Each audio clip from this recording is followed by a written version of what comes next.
ಪ್ರೀಸ್ the Lord. Praise the Lord. Praise the Lord. ಪಿತನಿಗೂ ಸುತನಿಗೂ ಮತ್ತು ಪವಿತ್ರ ಆತ್ಮರಿಗೂ ಮಹಿಮೆಯಾಗಲಿ. ಆದಿಯಲ್ಲಿದ್ದ ಹಾಗೆ ಈಗಲೂ ಯಾವಾಗಲೂ ಸದಾಕಾಲಕ್ಕೂ ಸ್ತೋತ್ರ ಉಂಟಾಗಲಿ. Praise the Lord. Praise the Lord.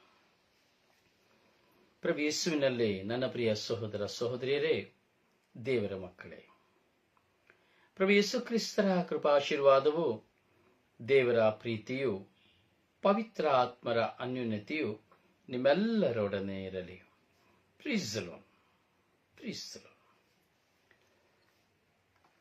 ಪ್ರಿಯರೇ, ಸುಂದರವಾದ ಸಮಯವಿದು,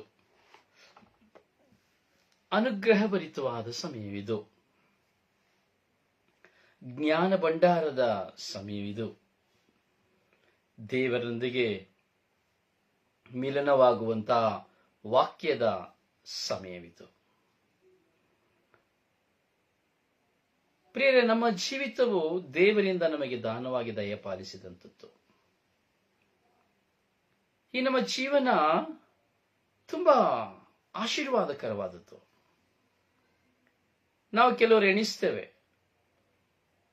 ಅಯ್ಯೋ ಎಂತಹ ದಾರಿದ್ರ್ಯ ಜೀವನಪ್ಪ, ಎಂತಹ ಕಷ್ಟದ ಜೀವನಪ್ಪ, ಅಯ್ಯೋ ಈ ಜೀವನ ಯಾಕಪ್ಪ ನನಗೆ ಎಂಬುದಾಗಿ ಹಲವಾರು ಜನ ನಾವು ಮೆಲುಕು ಹಾಕುವುದುಂಟು. ನಮ್ಮ ಜೀವಿತದ ಬಗ್ಗೆ ನಮಗೆ ಸಂಶಯಗಳು, ನಮ್ಮ ಜೀವಿತದ ಬಗ್ಗೆ ನಮಗೆ ಗೊಂದಲಗಳು, ನಮ್ಮ ಜೀವಿತದ ಬಗ್ಗೆ ನಮಗೆ ಸಾಕಷ್ಟು ವಿಧವಾದಂತಹ ಯೋಚನೆಗಳು. ಪ್ರಿಯರೇ, ಜೀವನ ಅತಿ ಸುಂದರ. ಸೋಲು ಗೆಲುವು ಇವೆಲ್ಲವುಗಳಲ್ಲಿ ಮಿಲನವಾದದ್ದು. ಹೇಗೆ ಒಂದು ಸಂಗಮ, ನೀರು ಒಂದೇ ಕಡೆ ಎಲ್ಲ ಸಮುದ್ರಗಳು ಒಂದು ಸೇರಿ ಸಂಗಮವಾಗುತ್ತದೋ, ಎಲ್ಲ ನದಿಗಳು ಸಂಗಮವಾಗುತ್ತದೋ, ಹಾಗೆ ಜೀವಿತದಲ್ಲಿ ಕಷ್ಟ, ನಷ್ಟ, ದಾರಿದ್ರ್ಯ, ರೋಗ ಇವೆಲ್ಲವುಗಳು ಬರುವಾಗ ಅದು ಒಂದು ಅನುಗ್ರಹ, ಅನುಭವ. ಇವೆಲ್ಲವುಗಳಲ್ಲಿ ಬೆಸೆದು ಹೋಗುವಂಥದ್ದೇ ನಿಜವಾದಂತಹ ಜೀವನ. ನಾವು ಹೂವನ್ನು ನೋಡಿದ್ದೇವೆ ಅಲ್ವಾ? ಕಾಡಿನಲ್ಲಿ ಅರಳುವ ಹೂಗಳಿದೆ, ಅದನ್ನ ಕಟ್ಟಿ ಯಾರು ದೇವರ ಪಾದಕ್ಕೆ ಒಪ್ಪಿಸುವುದಿಲ್ಲ. ಆದರೆ ಊರಿನಲ್ಲಿ ಬೆಳೆಯುವ ಒಂದು ಮಲ್ಲಿಗೆ ಆಗಲಿ, ಒಂದು ಸೂಜಿ ಮಲ್ಲಿಗೆ ಆಗಲಿ, ಒಂದು ಕಾಕಡ, ಯಾವುದೇ ಒಂದು ಹೂವಾಗಲಿ, ಆ ಹೂವನ್ನು ತೆಗೆದುಕೊಳ್ಳುವಾಗ ಆ ಹೂವನ್ನು ನಾರಿನಿಂದ ಕಟ್ಟುವುದನ್ನು ನಾವು ನೋಡುತ್ತೇವೆ.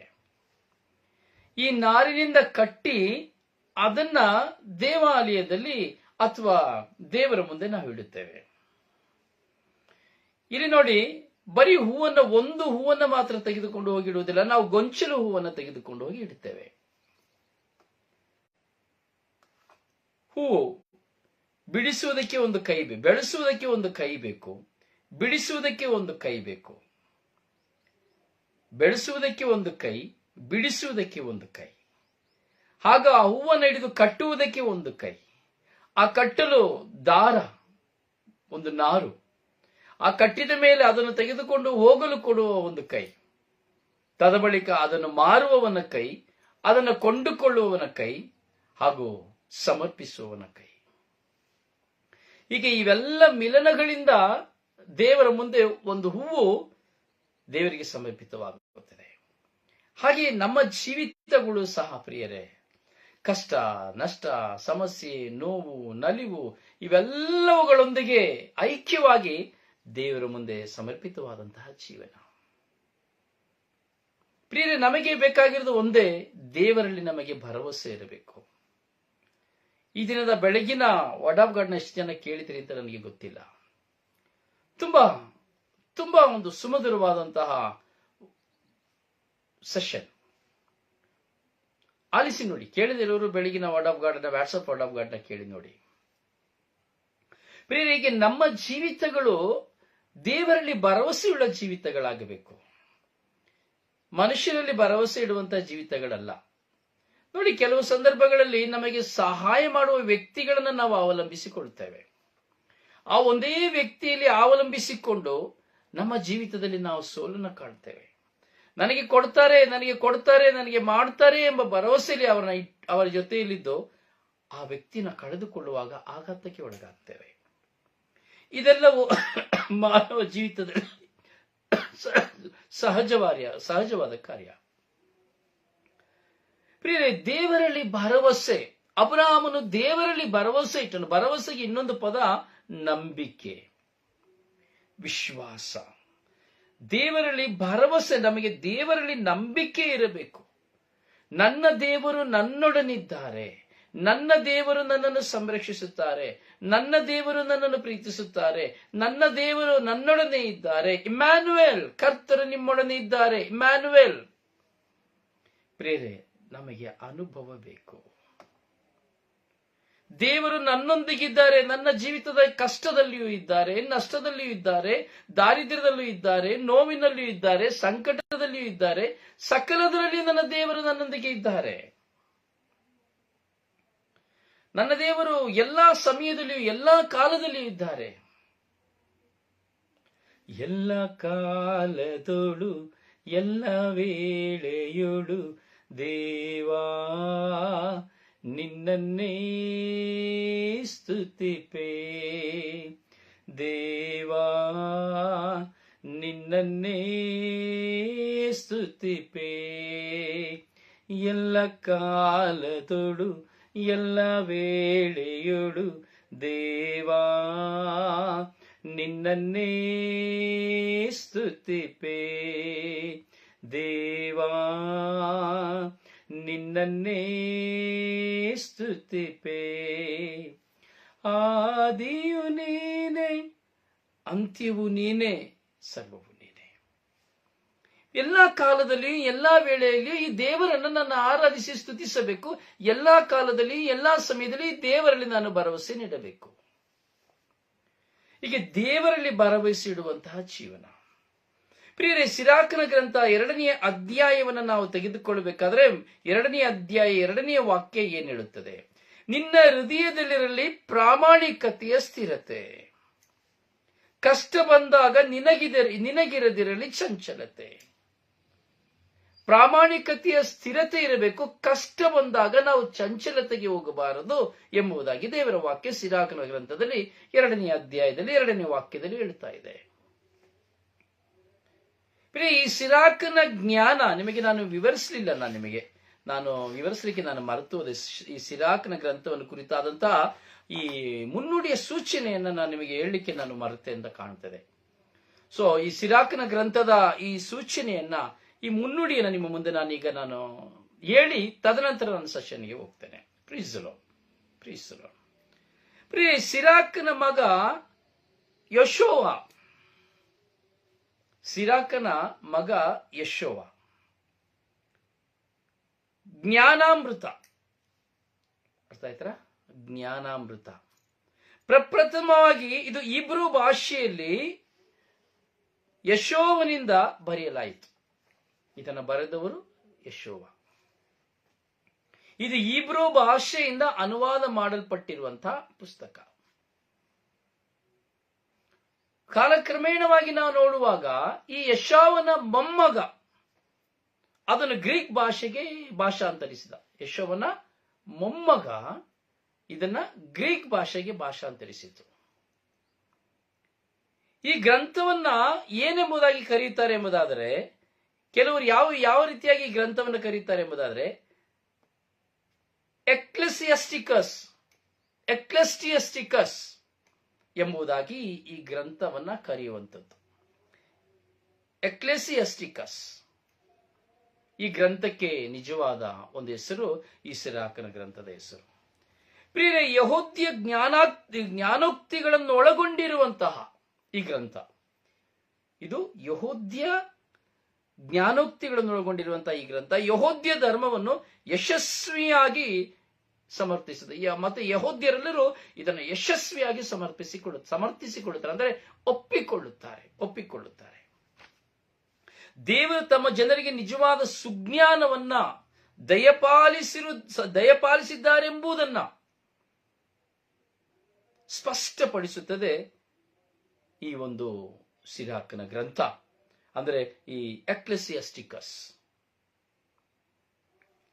ನೋಡಿ, ಇಲ್ಲಿ ನಾವು ನೋಡ್ಬೇಕಾದ್ರೆ ಜನರಿಗೆ ದೇವರು ತಮ್ಮ ಜನರಿಗೆ ನಿಜವಾದ ಸುಜ್ಞಾನವನ್ನು ದಯಪಾಲಿಸಿದ್ದಾರೆ ಎಂಬುದಾಗಿ ಸ್ಪಷ್ಟಪಡಿಸುತ್ತದೆ. ಧರ್ಮ, ನೀತಿ, ದಿನನಿತ್ಯದ ಬದುಕು, ಈ ಪ್ರತಿಯೊಂದನ್ನ ಒಬ್ಬ ವ್ಯಕ್ತಿ ಯಾರು, ಒಬ್ಬ ಯಾಚಕ ಯಾರು, ಒಬ್ಬ ಸಾಮಾನ್ಯ ಪ್ರಜೆ ಯಾರು, ಒಂದು ತಂದೆ ಯಾರು, ಒಂದು ತಾಯಿ ಯಾರು, ಒಂದು ಸಹೋದರ ಯಾರು, ಒಂದು ಮಿತ್ರ ಯಾರು, ಕಷ್ಟ ಯಾವುದು, ಕನಿಕರ ಯಾವುದು, ಕರುಣೆ ಯಾವುದು, ದಯೆ ಯಾವುದು, ಸಂತೋಷ ಯಾವುದು, ಆನಂದ ಯಾವುದು, ಒಳ್ಳೆಯ ಹೆಂಡತಿ ಯಾರು, ಒಳ್ಳೆಯ ಗಂಡನ ಯಾರು, ದೈವ ಭಕ್ತಿ ಯಾವುದು, ಅನ್ಯಾಯ ಯಾವುದು, ಅಕ್ರಮ ಯಾವುದು. ಪ್ರಿಯರೇ, ಈ ಸಿರಾಕರ ಗ್ರಂಥವು ಈ ಸಂಪೂರ್ಣವಾದ ಮಾಹಿತಿಯನ್ನು ಎಳೆ ಎಳೆಯಾಗಿ ಅರ್ಥಗರ್ಭಿತವಾಗಿ ನಮ್ಮ ಹೃದಯದಲ್ಲಿ ಇದು ನಾಟುತ್ತದೆ, ನಮ್ಮ ಹೃದಯದಲ್ಲಿ ಬಿತ್ತುತ್ತದೆ. ಇದು ಈ ಸಿರಾಕನ ಗ್ರಂಥ ಧರ್ಮಶಾಸ್ತ್ರವನ್ನ ಸಂಪೂರ್ಣವಾಗಿ ಒಬ್ಬ ಮನುಷ್ಯನು ಸ್ವೀಕರಿಸಲು, ದೈವ ಭಯವನ್ನ ಕಂಡುಕೊಳ್ಳಲು ಹಾಗೂ ದೇವರಲ್ಲಿ ಭರವಸೆ ಇಡಲು ಈ ಸಿರಾಕನ ಗ್ರಂಥವು ಅತಿ ಶ್ರೇಷ್ಠವಾದಂತಹ ಸಾಧನೆಯ ಮಾರ್ಗವಾಗಿದೆ, ಸಾಧಕವಾಗಿದೆ ನಮ್ಮೆಲ್ಲರಿಗೂ. ಪ್ರಿಯ, ಸಿರಾಕನ ಗ್ರಂಥ ಪುಸ್ತಕವನ್ನು ನಾವು ಹಲವಾರು ತರದಲ್ಲಿ ನಾವು ನೋಡಬಹುದು. ಇದರಲ್ಲಿ ಸಾಮುವೇಲನನ್ನು ಕುರಿತು ಬರೀತದೆ, ಫಿನ್ಯಾಸನ ಕುರಿತದೆ, ಯೋಶನ ಕುರಿತು ಬರೀತದೆ, ಮೋಶನ ಕುರಿತು ಬರೀತದೆ, ಆರೋನ ಕುರಿತು ಬರೀತದೆ, ಈಸಾಕನನ್ನು ಕುರಿತು ಬರೀತದೆ, ಯಾಕೋಬನ ಕುರಿತು ಬರೀತದೆ, ಅಬ್ರಹಾಮನ ಕುರಿತು ಬರೀತದೆ, ಪ್ರಿಯ ಎಲಿಷನ ಕುರಿತು ಬರೀತದೆ, ಎಲಿಯನನ್ನು ಕುರಿತು ಬರೀತದೆ, ಸಾಲಮನ ಕುರಿತು ಬರೀತದೆ, ಯೆಶೆಮಿಯನ ಕುರಿತು ಬರೀತದೆ, ಎಜೆಕಿಯಲ್ನ ಕುರಿತು ಬರೀತದೆ, ಎಜೆಕಿಯಲ್ನ ಕುರಿತು ಬರೀತದೆ, ನೆಹೆಮೀಯನ ಕುರಿತು ಬರೀತದೆ, ಸಿಮೋನನ ಕುರಿತು ಬರುತ್ತದೆ. ಸೊ ಹೀಗೆ ಪ್ರತಿಯೊಬ್ಬರನ್ನ ಈ ಗ್ರಂಥವು ಕುರಿತು ಬರ್ತದೆ. ನೋವನ ಕುರಿತು ಬರೀತದೆ, ಅಬ್ರಾಮನ, ಅನೋಕರನ ಕುರಿತು ಬರೀತದೆ. ಹೀಗೆ ಪ್ರತಿಯೊಂದು ವಿಷಯಗಳನ್ನ ಕುರಿತು ಬರೀತದೆ. ಪ್ರಿಯರೇ, ಮಗಳ ಬಗ್ಗೆ ತಂದೆಯ ಚಿಂತನೆ ಹೇಗಿರಬೇಕು, ತಾಯಿಯ ಚಿಂತನೆ ಹೇಗಿರಬೇಕು, ಚಂದ್ರನನ್ನ ಕುರಿತು, ನಕ್ಷತ್ರಗಳನ್ನು ಕುರಿತು, ಸೂರ್ಯನನ್ನ ಕುರಿತು, ಹೀಗೆ ಮಾನವನ ದುರಾವಸ್ಥೆಯನ್ನು ಕುರಿತು, ಜೀವನದ ಸ್ವಾತಂತ್ರ್ಯವನ್ನು ಕುರಿತು, ಪ್ರಿಯರೇ, ಹಲವಾರು ಧರ್ಮಶಾಸ್ತ್ರಗಳನ್ನು ಕುರಿತು, ಸರ್ವೇಶ್ವರನ ಸ್ತುತಿಯನ್ನು ಕುರಿತು, ಅನಾರೋಗ್ಯವನ್ನು ಕುರಿತು, ಔಷಧಿಯನ್ನು ಕುರಿತು, ಕಾಯಬೇಕೆ ಕೈಲಾಸ ಎಂಬುದನ್ನು ಕುರಿತು, ನಾವು ತಿನ್ನುವ ಆಹಾರದ ಇತಿಮಿತಿಗಳನ್ನು ಕುರಿತು, ವ್ಯತ್ಯಾಸದ ಅರಿವನ್ನು ಕುರಿತು, ಮಿತ್ರದೋಹವನ್ನು ಕುರಿತು, ಸುಜ್ಞಾನವನ್ನು ಕುರಿತು, ಆತ್ಮವಿಶ್ವಾಸವನ್ನು ಕುರಿತು, ವಧುವಿನ ಬಗ್ಗೆ ಆಯ್ಕೆ ಮಾಡುವುದನ್ನು ಕುರಿತು, ಪ್ರಾಮಾಣಿಕ ಸ್ನೇಹಿತನನ್ನು ಕುರಿತು, ಮಿತ್ರ ದ್ರೋಹಿಯನ್ನು ಕುರಿತು, ಇಸ್ರಾಯೇಲಿಗಾಗಿ ಪ್ರಾರ್ಥಿಸುವಂತದನ್ನು ಕುರಿತು, ದೈವ ನೀತಿಯನ್ನು ಕುರಿತು, ಧರ್ಮಶಾಸ್ತ್ರವನ್ನು ಕುರಿತು, ಹೌದು ಪ್ರಿಯರೇ, ಕನಸುಗಳನ್ನು ಕುರಿತು, ಪ್ರಯಾಣಗಳನ್ನು ಕುರಿತು, ಬಲಿ ಅರ್ಪಣೆಗಳನ್ನು ಕುರಿತು, ಸ್ವಾತಂತ್ರ್ಯವನ್ನು ಕುರಿತು, ದೈವ ಭಯವನ್ನು ಕುರಿತು ಹಾಗೂ ಔತಣವನ್ನು ಕುರಿತು, ನಾವು ಭುಜಿಸುವ ಆಹಾರವನ್ನು ಕುರಿತು, ಅಸಮಾನತೆಯನ್ನು ಕುರಿತು, ಪ್ರಿಯರಿಗೆ ಹಲವಾರು ವಿಷಯಗಳಲ್ಲಿ ನಾವು ಸಿರಾಕನನ್ನು ನಾವು ಚಿಂತಿಸುತ್ತೇವೆ. ಐಶ್ವರ್ಯವನ್ನು ಕುರಿತು ನಾವು ಚಿಂತಿಸಬಹುದು, ಸಂತೋಷವನ್ನು ಕುರಿತು ನಾವು ಚಿಂತಿಸಬಹುದು, ಮದ್ಯಪಾನವನ್ನು ಕುರಿತು ನಾವು ಚಿಂತಿಸಬಹುದು, ಮಕ್ಕಳ ಪಾಲನೆಯನ್ನು ಕುರಿತು ಚಿಂತಿಸಬಹುದು, ಆರೋಗ್ಯವನ್ನು ಕುರಿತು ಚಿಂತಿಸಬಹುದು, ಸುಳ್ಳು ಅಪವಾದನೆಗಳ ಕುರಿತು ಚಿಂತಿಸಬಹುದು, ಸಾಲವನ್ನು ಕುರಿತು ಚಿಂತಿಸಬಹುದು, ದಾನ ಧರ್ಮವನ್ನು ಕುರಿತು ಚಿಂತಿಸಬಹುದು, ಅತಿಥಿ ಸತ್ಕಾರವನ್ನು ಕುರಿತು ಚಿಂತಿಸಬಹುದು, ಹೊಣೆಗಾರಿಕೆ ರೆಸ್ಪಾನ್ಸಿಬಿಲಿಟಿ ಜವಾಬ್ದಾರಿಯನ್ನು ಕುರಿತು ಚಿಂತಿಸಬಹುದು, ಮೂರ್ಖತನದ ಮಾತುಕತೆಯನ್ನು ಕುರಿತು ಚಿಂತಿಸಬಹುದು, ಕಪಟತನವನ್ನು ಕುರಿತು ಚಿಂತಿಸಬಹುದು, ಗುಟ್ಟನ್ನು ರಟ್ಟಾಗಿಸುವುದನ್ನು ಕುರಿತು ಚಿಂತಿಸಬಹುದು, ಸಿಟ್ಟನ್ನು ಚಿಂತಿಸಬಹುದು, ಸಿಡುಕನ್ನು ಚಿಂತಿಸಬಹುದು, ಕಲಹಗಳನ್ನು ಚಿಂತಿಸಬಹುದು, ಮತ್ತೊಬ್ಬರಲ್ಲಿ ಮಾತುಕತೆ ಮಾತನಾಡುವುದನ್ನು ಚಿಂತಿಸಬಹುದು, ಪ್ರಾಮಾಣಿಕತೆಯನ್ನು ಚಿಂತಿಸಬಹುದು, ಗುಣವತಿಯಾದ ಹೆಂಡತಿಯನ್ನು ಕುರಿತು ಚಿಂತಿಸಬಹುದು, ಧನ್ಯರು ಯಾರೆಂಬುದನ್ನು ಚಿಂತಿಸಬಹುದು, ವಯಸ್ಸಾದರನ್ನು ಕುರಿತು ಚಿಂತಿಸಬಹುದು, ಸುತ್ತಿರುವ ಸರ್ವಶಕ್ತನನ್ನು ಸೂಚಿಸಬಹುದು, ಮೋಹವನ್ನು ಚಿಂತಿಸಬಹುದು, ಕೆಟ್ಟ ಮಾತುಗಳನ್ನು ಕುರಿತು ನಾವು ಚಿಂತಿಸಬಹುದು, ಪಾಪ ತಡೆಗಟ್ಟುವ ಪ್ರಾರ್ಥನೆಯನ್ನು ಕುರಿತು ಚಿಂತಿಸಬಹುದು, ಆಣೆ ಇಡುವುದನ್ನು ಚಿಂತಿಸಬಹುದು, ಸ್ನೇಹವನ್ನು ಚಿಂತಿಸಬಹುದು, ಸೋಮೇರಿತನವನ್ನು ಚಿಂತಿಸಬಹುದು, ಸುಜ್ಞಾನವನ್ನು ಕುರಿತು ಚಿಂತಿಸಬಹುದು, ಮೂರ್ಖತನವನ್ನು ಕುರಿತು ಚಿಂತಿಸಬಹುದು, ಕುಲಗೆಟ್ಟಂತಹ ಕುಡಿಗಳನ್ನು ಕುರಿತು ಚಿಂತಿಸಬಹುದು. ಹೌದು ಪ್ರಿಯರೇ, ಪಾಪ ಕರ್ಮಗಳನ್ನು ಕುರಿತು ಚಿಂತಿಸಬಹುದು, ಸುಜ್ಞಾದ ಕರೆಯನ್ನು ಚಿಂತಿಸಬಹುದು, ಅಸಮಂಜಸವಾದಂತಹ ಮಾತುಗಳನ್ನಾಡುವುದನ್ನು ಚಿಂತಿಸಬಹುದು, ವಿದ್ಯೋಕ್ತಿಗಳನ್ನು ಕುರಿತು ಚಿಂತಿಸಬಹುದು, ಸಂಯೋಜಿತ ಮಾತುಕತೆಗಳನ್ನು ಕುರಿತು ಚಿಂತಿಸಬಹುದು, ಸರ್ವೇಶ್ವರನ ಹಿರಿಮೆಯನ್ನು ಕುರಿತು ನಾವು ಚಿಂತಿಸಬಹುದು, ಮಾನವನ ಸೂಕ್ಷ್ಮತೆಯನ್ನು ಕುರಿತು ಚಿಂತಿಸಬಹುದು, ದಾನ ವಿಧಾನವನ್ನು ಕುರಿತು ಚಿಂತಿಸಬಹುದು, ಮನ ಪರಿವರ್ತನೆಯನ್ನು ಕುರಿತು ಚಿಂತಿಸಬಹುದು. ಪ್ರಿಯರೇ, ಹೀಗೆ ಹಲವು ನಾವು ಚಿಂತಿಸಬಹುದು. ಪ್ರತಿಫಲಗಳನ್ನು ಕುರಿತು ನಾವು ಚಿಂತಿಸಬಹುದು. ಸೃಷ್ಟಿಯಲ್ಲಿ ದೇವರ ಸುಜ್ಞಾನ ಎಷ್ಟು ಮಹತ್ತರವಾದದ್ದು ಎಂಬುದನ್ನು ನಾವು ಸೂಚಿಸಬಹುದು.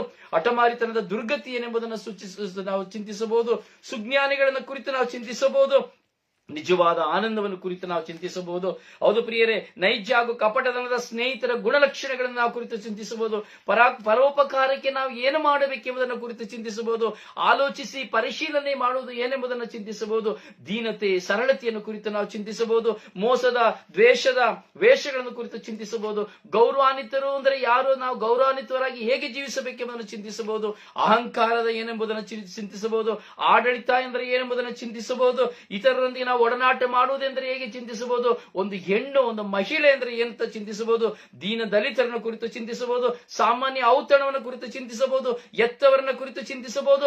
ಇತರರೊಂದಿಗೆ ಒಡನಾಟವನ್ನು ಕುರಿತು ಚಿಂತಿಸಬಹುದು. ಹೆಂಡತಿ ಮಕ್ಕಳನ್ನು ಕುರಿತು ಚಿಂತಿಸಬಹುದು. ಹಲವು ವಿಧವಾದ ಬುದ್ಧಿ ಮಾತುಗಳನ್ನು ಕುರಿತು ಚಿಂತಿಸಬಹುದು. ಹೌದು ಪ್ರಿಯ ಸಹೋದರನೇ, ಸಹೋದರಿಯೇ, ಸಿರಿತನ ಮತ್ತು ಸೊಕ್ಕು, ಸರಳತೆ ಮತ್ತು ಸಂಯಮ, ಆತ್ಮವಿಶ್ವಾಸ ಹಾಗೂ ಸುಜ್ಞಾನವೆಂಬ ಬೋಧಕೆಯನ್ನು ಕುರಿತು ನಾವು ಚಿಂತಿಸಬಹುದು.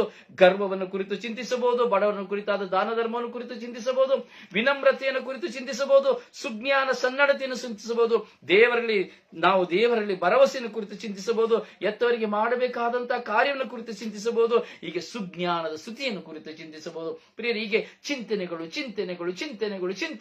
ಶ್ರೇಷ್ಠವಾದ ಚಿಂತನೆಗಳೊಂದಿಗೆ ಪ್ರಿಯರೇ ಈ ಒಂದು ಸುಜ್ಞಾನ, ಈ ಸಿರಾಕನ ಗ್ರಂಥದ ಈ ವಾಕ್ಯಗಳನ್ನ, ಈ ವಾಚನಗಳನ್ನ ನಾವು ಚಿಂತಿಸಬಹುದು. ಅದಕ್ಕೆ ನಾವು ಹೇಳ್ತೇವೆ ಎಕ್ಲೆಸಿಯಸ್ಟಿಕಸ್.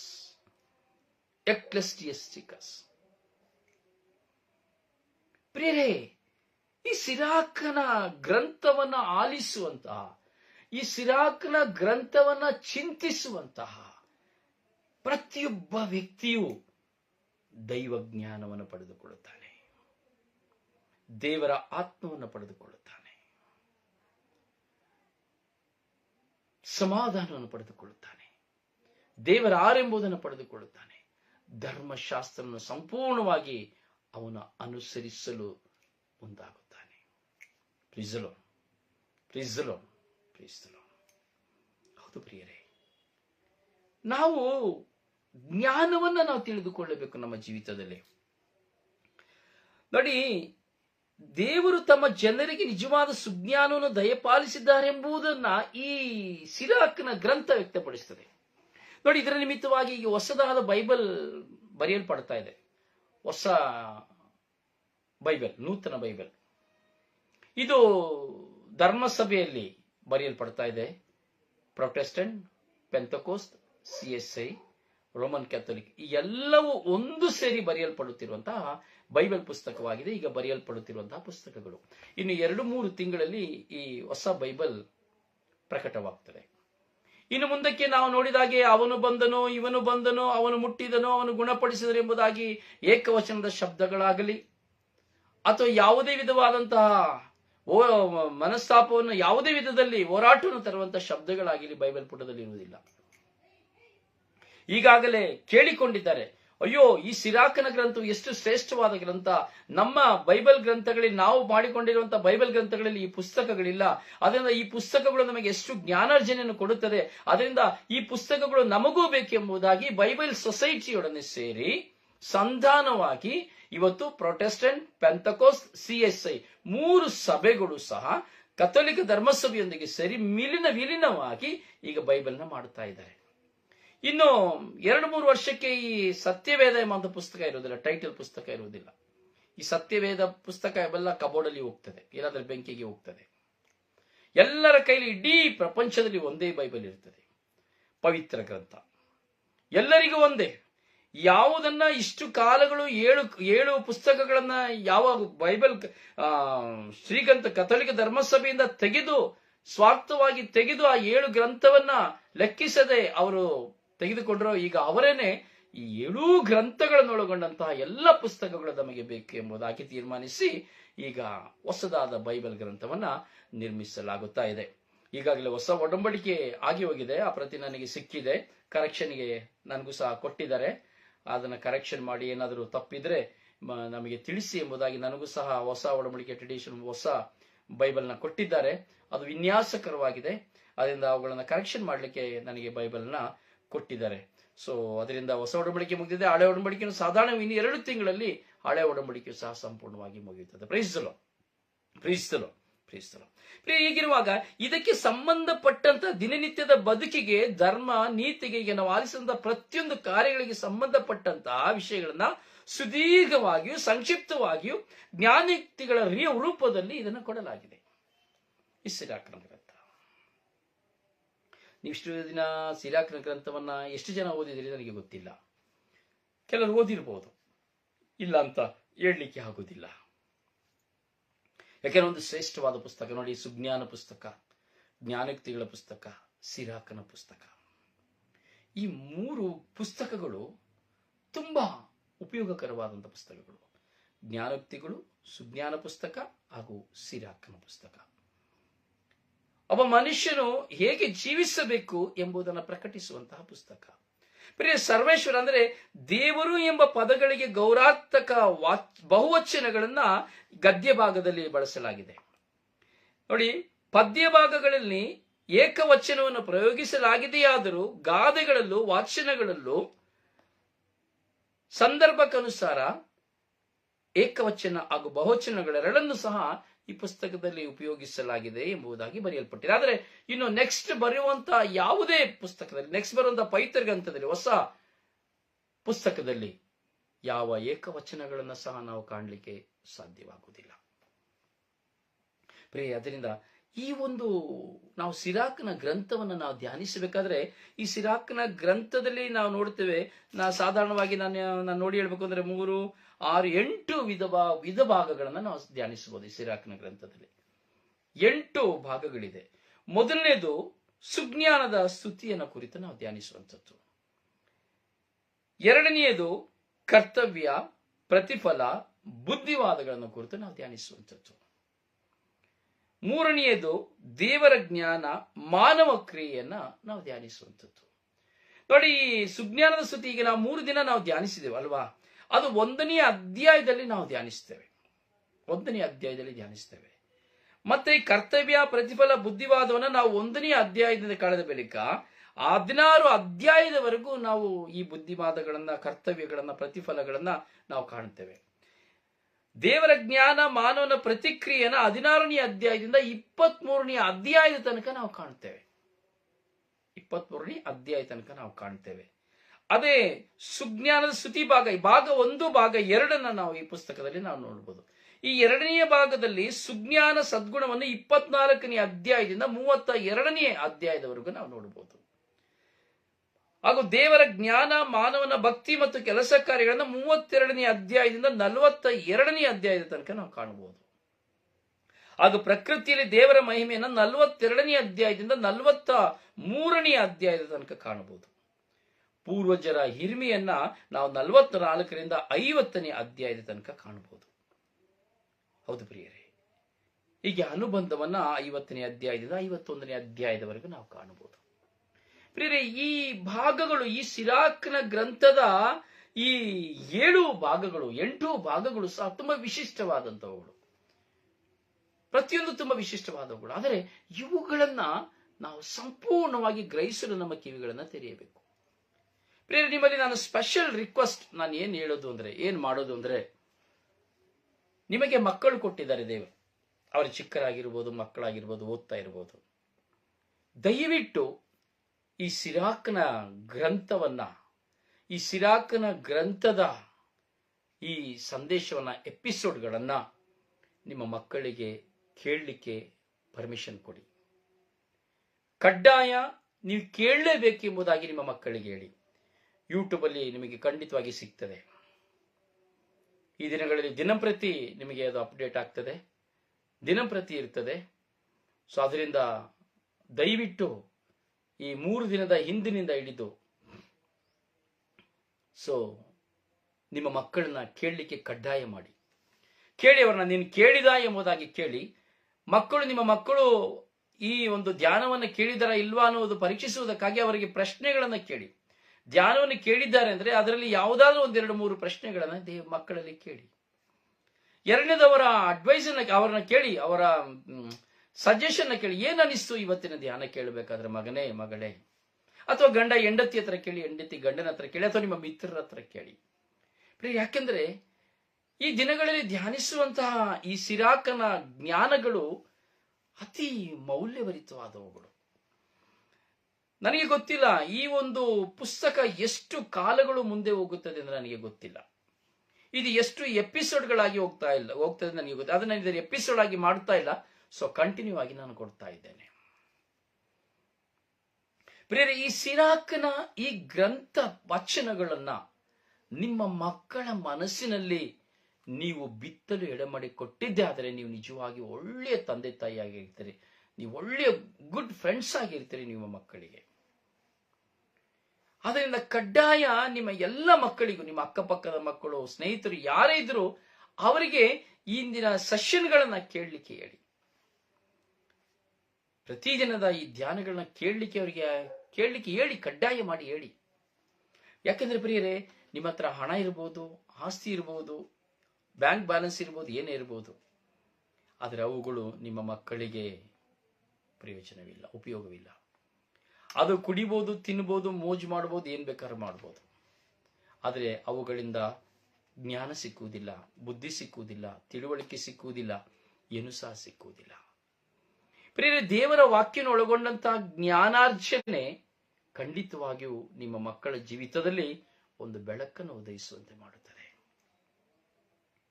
ನಿಮ್ಮ ಜೀವಿತದಲ್ಲಿ ಆ ದೇವರ ಪ್ರಸನ್ನತೆ ಸದಾ ತಲೆಮಾರುಗಳಾಗಿ ಅಥವಾ ಸಂತತಿಗಳಾಗಿ ನೆಲೆಗೊಳ್ಳಬೇಕಂದ್ರೆ ನಿಮ್ಮ ಮಕ್ಕಳನ್ನ ದೇವರ ವಾಕ್ಯವನ್ನು ಕೇಳಲಿಕ್ಕೆ ನೀವು ಅನುಮತಿ ಮಾಡಿ ಕೊಡಬೇಕು.